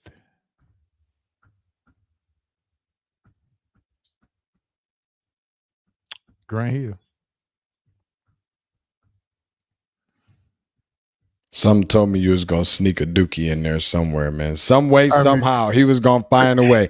If you had to put a Carolina guy in there, yeah, y'all have a good list, but they all this stuff online. The tickets come to my dunk event. Y'all they come to see my folks. I'm sorry, dude, Zion, Michael, LaVine, and Vince.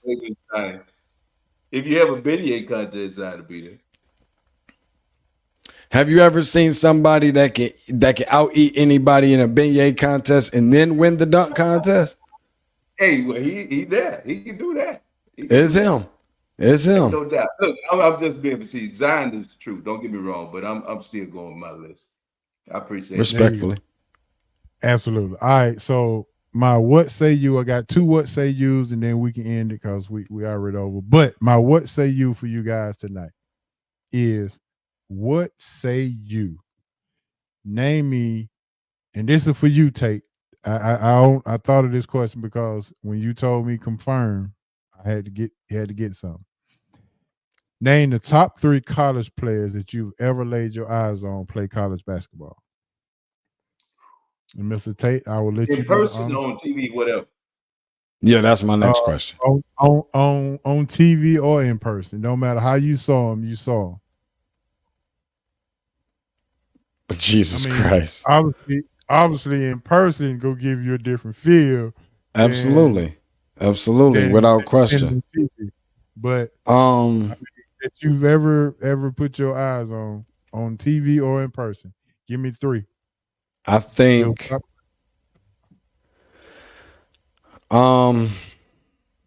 this is such a hard one. Pause. Shaquille O'Neal is definitely going to be on there.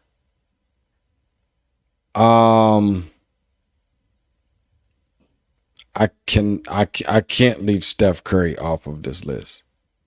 Okay. Um, impressive. I'm gonna have to make a reel about this one. Shaq, Steph. Oh my God. There's one guy I want to put on this list, but I can't. I just never saw nobody shoot it like him besides Steph. You gotta be thinking about this is just so bad because I just don't think there's any wrong answers to this. But it's so hard. It's oh my God. Then there's Magic Johnson. Jesus Christ. Now, you would have had to see him, not heard of him or YouTube, you know. But I mean, does going back and watching count, or that doesn't count? No, you have to actually have to see him. Like I never saw Bill Russell play. Oh, okay, yeah. Well, yeah, because I was gonna take Lou Alcindor and all those guys off the list. So I'm gonna go with Shaquille O'Neal. I'm gonna go with Steph Curry, and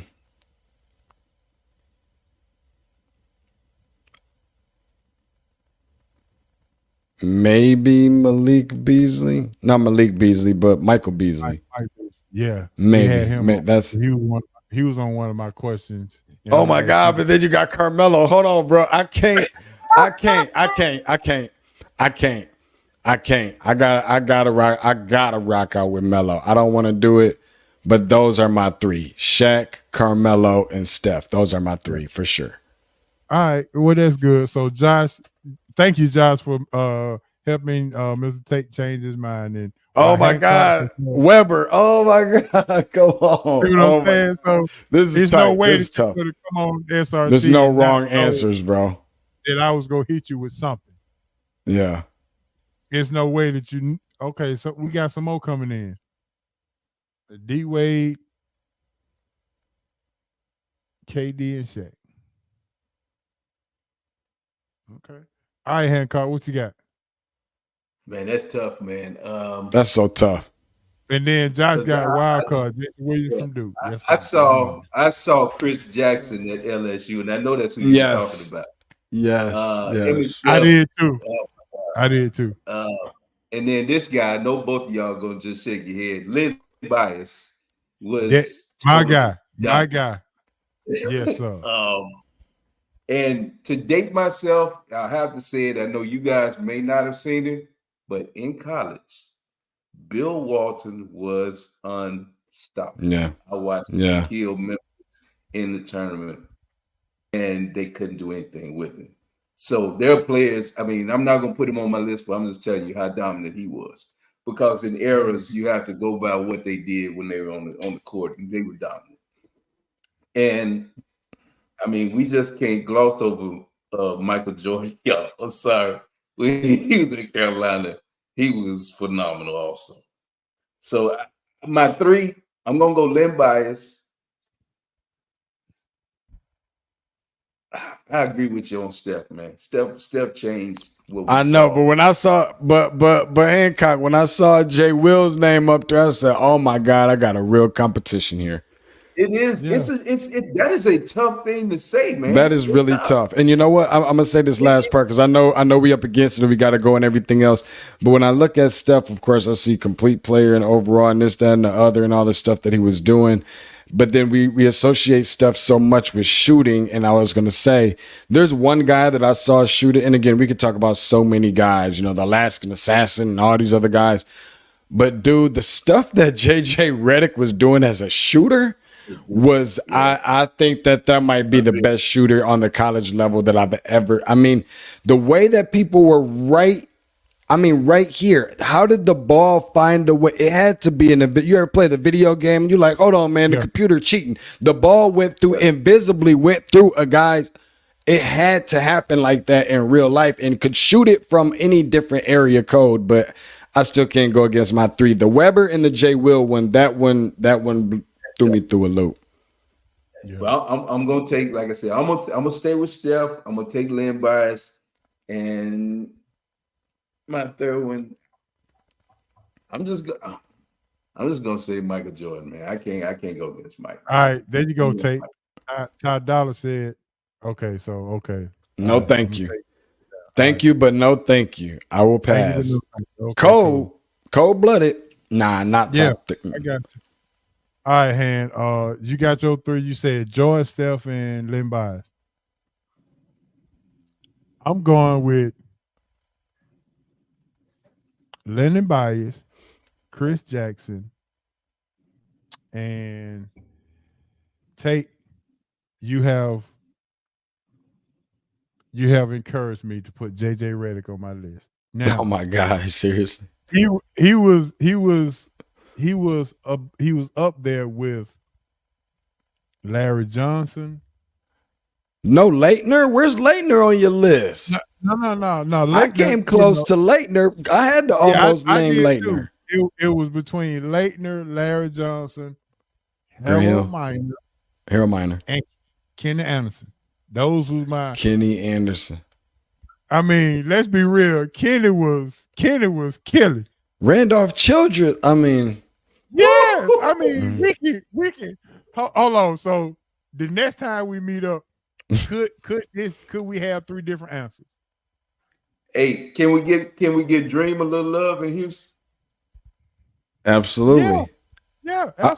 The sad part about this is I do know and don't know at the same time my three answers for the next time that I know them right now and I don't know them right now. That's how bad it is. Somebody said Wayman Tisdale. Oh my God. Wayman Tisdale, Oklahoma. Yes. Oklahoma. I think that's Oklahoma, right? Oklahoma. Yeah. Yes. Oklahoma. Yes. Yeah. Yes. Yeah. Yes. Man, listen, man. That was awesome. All right, before we get up out of here, I do have to do my lifestyle thing. So I'm gonna want y'all to finish this sentence. I'm gonna say a sentence. I want you to fill in the blank. So the question is, I am embarrassed to admit that blank, and then you go. Hancock, we'll let you go first. Embarrassed. Or do y'all want me to go first? Just to give y'all some. Yeah, because you threw me for a loop. Because Okay. things out there. Yeah, I'm always put out for you. All right, so I'm gonna go first. Well, you asked me the question. I'll let Hancock ask me the question. I am embarrassed to admit that I have been watching Lifetime Network for the last month and enjoyed it. Lifetime. Okay. Yeah. We going there. I'm just saying. Hey, listen. I wouldn't admit this to a whole lot of people, but we family, so it is what it is. And when I finish watching the recording of Duke beating the hell out of Miami, I will be back on Lifetime watching. Okay. My girlfriend killed my buddy at the prom or whatever it's gonna be on. If we doing that, go ahead and ask me over because I got one for you, boy. All right, so I'm going to ask you the question. Hancock. Go ahead. Fill in the blank. I am embarrassed and afraid to admit that I watched Afghanistan on Tubi instead of the last part of the All-Star game. I love Tubi, man. Them the worst hood movies, the worst acting in America, but I can't stop watching.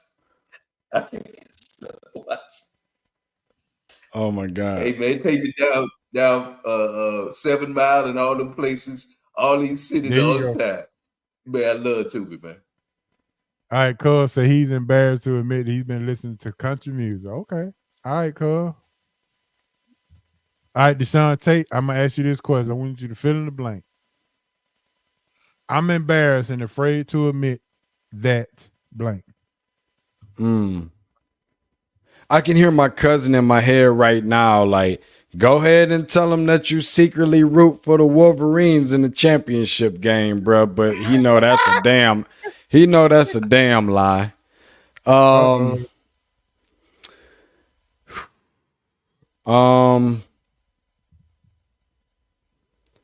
God. The basketball course was harder than this one. Yeah, I mean,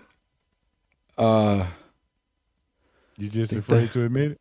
Nah, I mean there was I do remember being around my family one time at a gathering and ordering my or you know how we do it, and then ordering my steak medium, but I don't think that was the most embarrassing thing.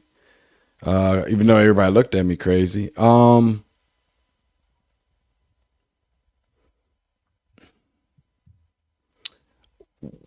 What game was it? I know I fell asleep during a national championship game for college basketball one year. I fell asleep during the game. I'm trying to remember what year that was that it actually happened. That was pretty bad. I'm not sure I really have anything ridiculously like embarrassing like that. I didn't watch All-Star Weekend this year. Like, I guess that's embarrassing for me being the basketball lover that I am. It has to be embarrassing for you, may not be for us. You know, we may not call it embarrassing, but what you think is embarrassing and you're afraid to admit. Well, I don't know. There was one time I was playing in high school. I was playing a high school basketball game, and I think we was playing our rivals that particular game, and it was on our home floor. And the shot clock, the clock is going down, right? So I have a buzzer beater moment right in front of me, right, to be able to send us home and win the game against our rivals. And I pulled up for the shot at the buzzer. And I got I got the wedgie. It wedged between the rim and the backboard at the last second. That might be one of my very most all-time embarrassing moments that I don't like to admit to. But that one definitely did happen. We went into overtime and whatever, but yeah, that one happened. Okay. Yeah, that's tough. That Tate. That's tough. Oh, yeah, no, I'm sorry. Forgive me. Promise you it's not a long story. I made a bet. I made a bet. Michigan State lost to Michigan. I had to wear a Tom Brady jersey. Very easy. Most embarrassing moment ever. No question. Tom Brady Michigan jersey or Tom Brady New England jersey? Michigan jersey. I have this running bet with my uncle and my cousin that we have to swap and take a picture and post and do all of that when the team loses. This particular year, Michigan beat Michigan State. I can hear my cousin saying, dude, that's every year, fool. But this particular year, they beat Michigan State. I had to wear the Tom Brady Michigan jersey, take a picture in it and all that. Most embarrassing, more than the wedgie. All right, we got to get up out of here. You can see that, but I got to go up on the wall there. And we appreciate Mr. Magic and the Sparty one at the top. I see it, 33. That's what I'm saying. That's back in the day, baby. I always had Mr. Magic Johnson. That was my man. All right, so last one for tonight. I promise you. I did two questions for you, Tate. Before I appreciate it. I'm having a great time, man. This is awesome. I did. All right, so this is a what say you? What say you? And I'm gonna let Tate start this one off. How good would white chocolate Jason Williams be in today's NBA? Really good. Really, really good. I think he was ahead of his time. This was his NBA. But you start look up some of that stuff, man. Look at some of Jason Williams' most amazing passes. I just seen it the other day. I might have reposted it on Facebook or something. The vision, crazy. The handle, I heard Allen Iverson just came out earlier today and said that Kyrie has the craziest handle in the history of this game. And that's Allen Iverson talking. Right. Jason Williams had it on he had it on a string too, dude. Like that and the vision, the passes and the handle, he might be at the top. I don't know. You got Magic Johnson. I don't want to talk about it anymore, bro. I just really good. That's the only answer I can give. Really good. I was just wondering how good would it be? All right, Han. What say you? How good would Jason Williams be in today's NBA? Not Duke Jason Williams. Right in line with some of the best point guards going right now. I don't know the range that these point guards have now. I can't remember him being as prolific from deep as these guys are now. That may have been the only drawback. But court vision, being able to run, and with the spread, when you have shooters now, so much space, and they talk about hand checking that would have been around, but I don't know how you hand check when dudes are doing step backs and from 40 feet or from the timeline. I mean, who you go hand check? And I don't understand. So I don't know. Yeah, I think he'd be great in this game because there's so much spacing now. I don't think you'd be able to stay in front of him. All right, last one for real. Better career in today's era: Jason Williams, White Chocolate, or Chris Jackson, or Mahmoud Abdul-Rauf? Who flourishes more in this era today? I gotta say, Jason Williams and Mahmoud Abdul-Rauf. Go ahead. I already know what I'm going with. I gotta go Chris Jackson on this one. Chris Jackson was, if he made his, I mean, Chris Jackson was Steph before Steph.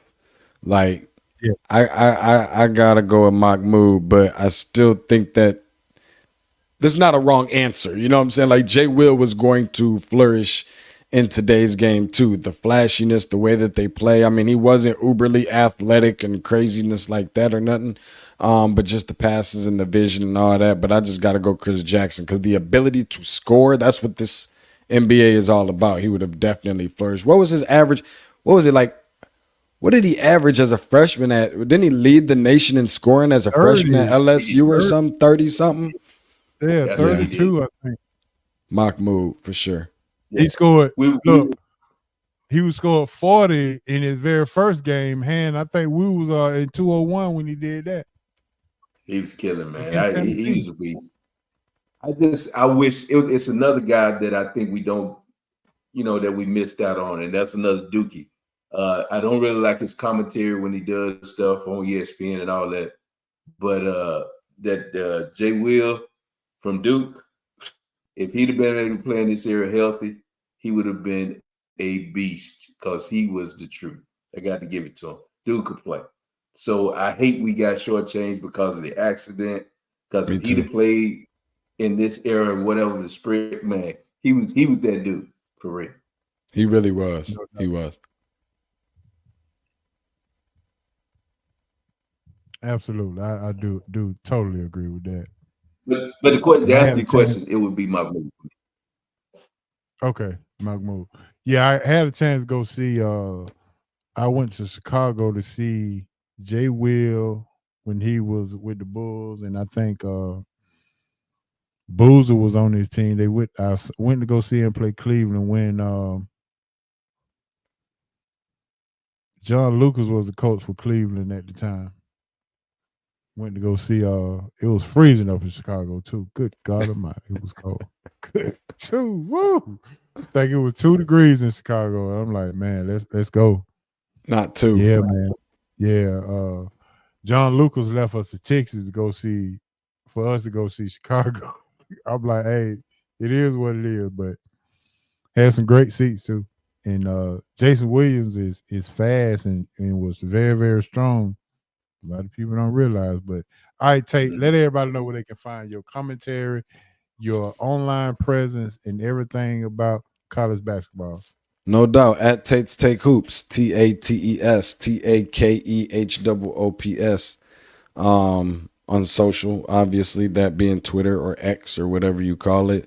But yeah, Tate's Take the podcast, man. About to start revamping, about to start doing some different intricate things to the pod. So it's going to be very interesting. I think people will love it.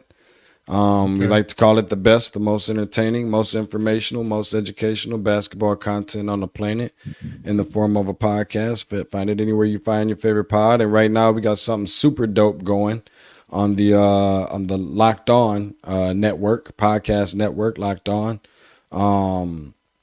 Me and a beautiful co-host of mine, Tanitra Batiste, we host and provide our expert analysis at the end of every single Atlanta Hawks game, home and away. Find it anywhere you find your favorite podcast. It is the official Atlanta Hawks postcast.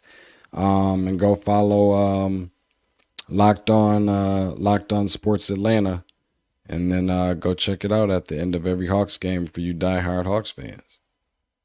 You gonna give us an update on what's going on with Trey since you and his family is so close? Can you give us an insight on mentally what's going on with him? Does he get along with the franchise or the Hawks and Trey Young at odds? Why does he get so much hate about making the All-Star team when clearly he's an All-Star? Yeah. I don't have all the answers to that. I'll tell you like I tell anybody else, me and Trey not best friends, but I'm fairly close. You know what I mean? I have been fairly close with the family for a few years. I've been watching Trey since he was 16 years old. Nothing of what Trey does is surprising to me. I think it's crazy that he got snubbed the way he did. I know people want to blame it on wins and losses, but if you go and look at Golden State amongst some of the other records around the league, their records is probably just as bad, if not worse sometimes. At least at that time it was. Right. But I will say this much. When the whole thing happened with Nate McMillan getting fired and, the whole coach killer thing and all that kind of stuff, narrative that was surrounding Trae Young at that particular time, it was a little bit disappointing on the way some of the Hawks fans, it appeared like they was pointing fingers and turning their back on Trae a little bit. I wasn't really the biggest fan of some of that, and I think Trae heard some of that. I think, that I think you'll be really hard pressed to find anybody who thinks that Trae Young is going to forever be an Atlanta Hawk. By the way, just because somebody goes and purchases a house in LA or wherever, that don't mean that they're automatically going to that team, because there's a ton of these NBA players who got houses in Atlanta and ain't coming nowhere close to Atlanta to come and play. But, Trae is a good dude. But Trae probably knows that this franchise needs him. And he's flexing his muscles probably a little bit because he knows that. And I can't tell you that I wouldn't be doing the same thing if I was in that position. But before everybody be so quick to push Trae out of the door, let's not forget what this team looked like before number 11 got here. I think that's the most that I could probably say about it. Okay. Good deal.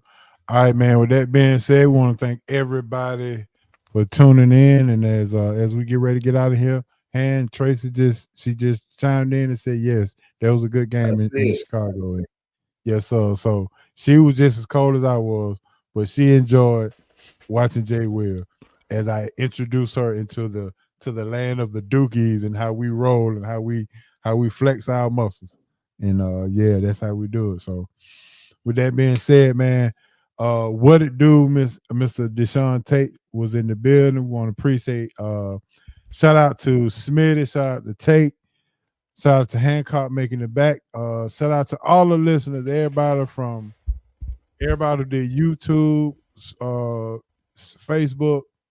I guess I got to upgrade to get on X because I can add more, but I guess I got to upgrade to keep adding. I see I can add Instagram and Twitter to our streaming thing now, but I mean, hey, it costs money to do that. So we're gonna rock on like it is, and man, and be looking out for some new and more content coming out from Sports Roundtable. And by the way, I gotta do personal stuff. The book, and Tate, you got to get the book. Stretch Your Mind, the book that I had published. It is a best-selling book at this moment, and it's a bestseller. Once it's a bestseller, you can't go back. So it is what it is. Send me the link. For what I'm told. I'm also doing a book. I'm doing a promotion book podcast next Thursday that will be aired in March. So I'm doing Focus Atlanta. Yeah, that's gonna be on the UPN, CPN, UPN network. The Channel 69 back in the day, if for all our Atlanta people. But anyway, I will be doing that interview to promote the book. But yeah, Tate, I will see you in the link, man. If please, anybody looking and feeling very confused and very stuck in how they seek success and how they're trying to go about success, this book will definitely get you over the hump of trying to get where you want to go. It's all about changing your mindset, and I promise you it's going to help you. All right, hand. Those are my shout outs. Give me your shout outs, bro. Hey man, just shout out, man. Shout out to Tate, man. Appreciate you hanging in, man, and sharing that light and that knowledge to us. We're gonna need that going into the NCAA the big dance, because your boy, just being honest, another thing that I should have said I'm embarrassed about. I have not watched a full game of college basketball this year. So I'm gonna need that insight. And I'm one of the biggest sports fans I know. But shame man, on you. Oh, shame on me, man. Yeah, but I gotta get back to it. But anyway, other than that, man, just glad to be back in the fold. I had to miss the last few shows, but I'm back with you, baby. We're gonna roll this SRT, baby. There it is, for sure. All right, Tate, give me your shout out, bro.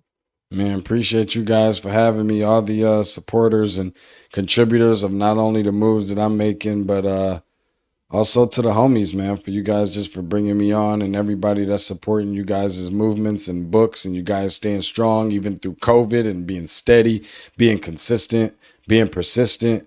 And just to everybody who has kept not only me, but just us, in their prayers, man. Absolutely. Blessings and prosperity and many great things to come for the remainder of 2024, and just whatever it is that you've been procrastinating about and trying to improve your personal life or whatever, what have you, stop procrastinating about it and just got to start somewhere. So remember, writing is therapeutic.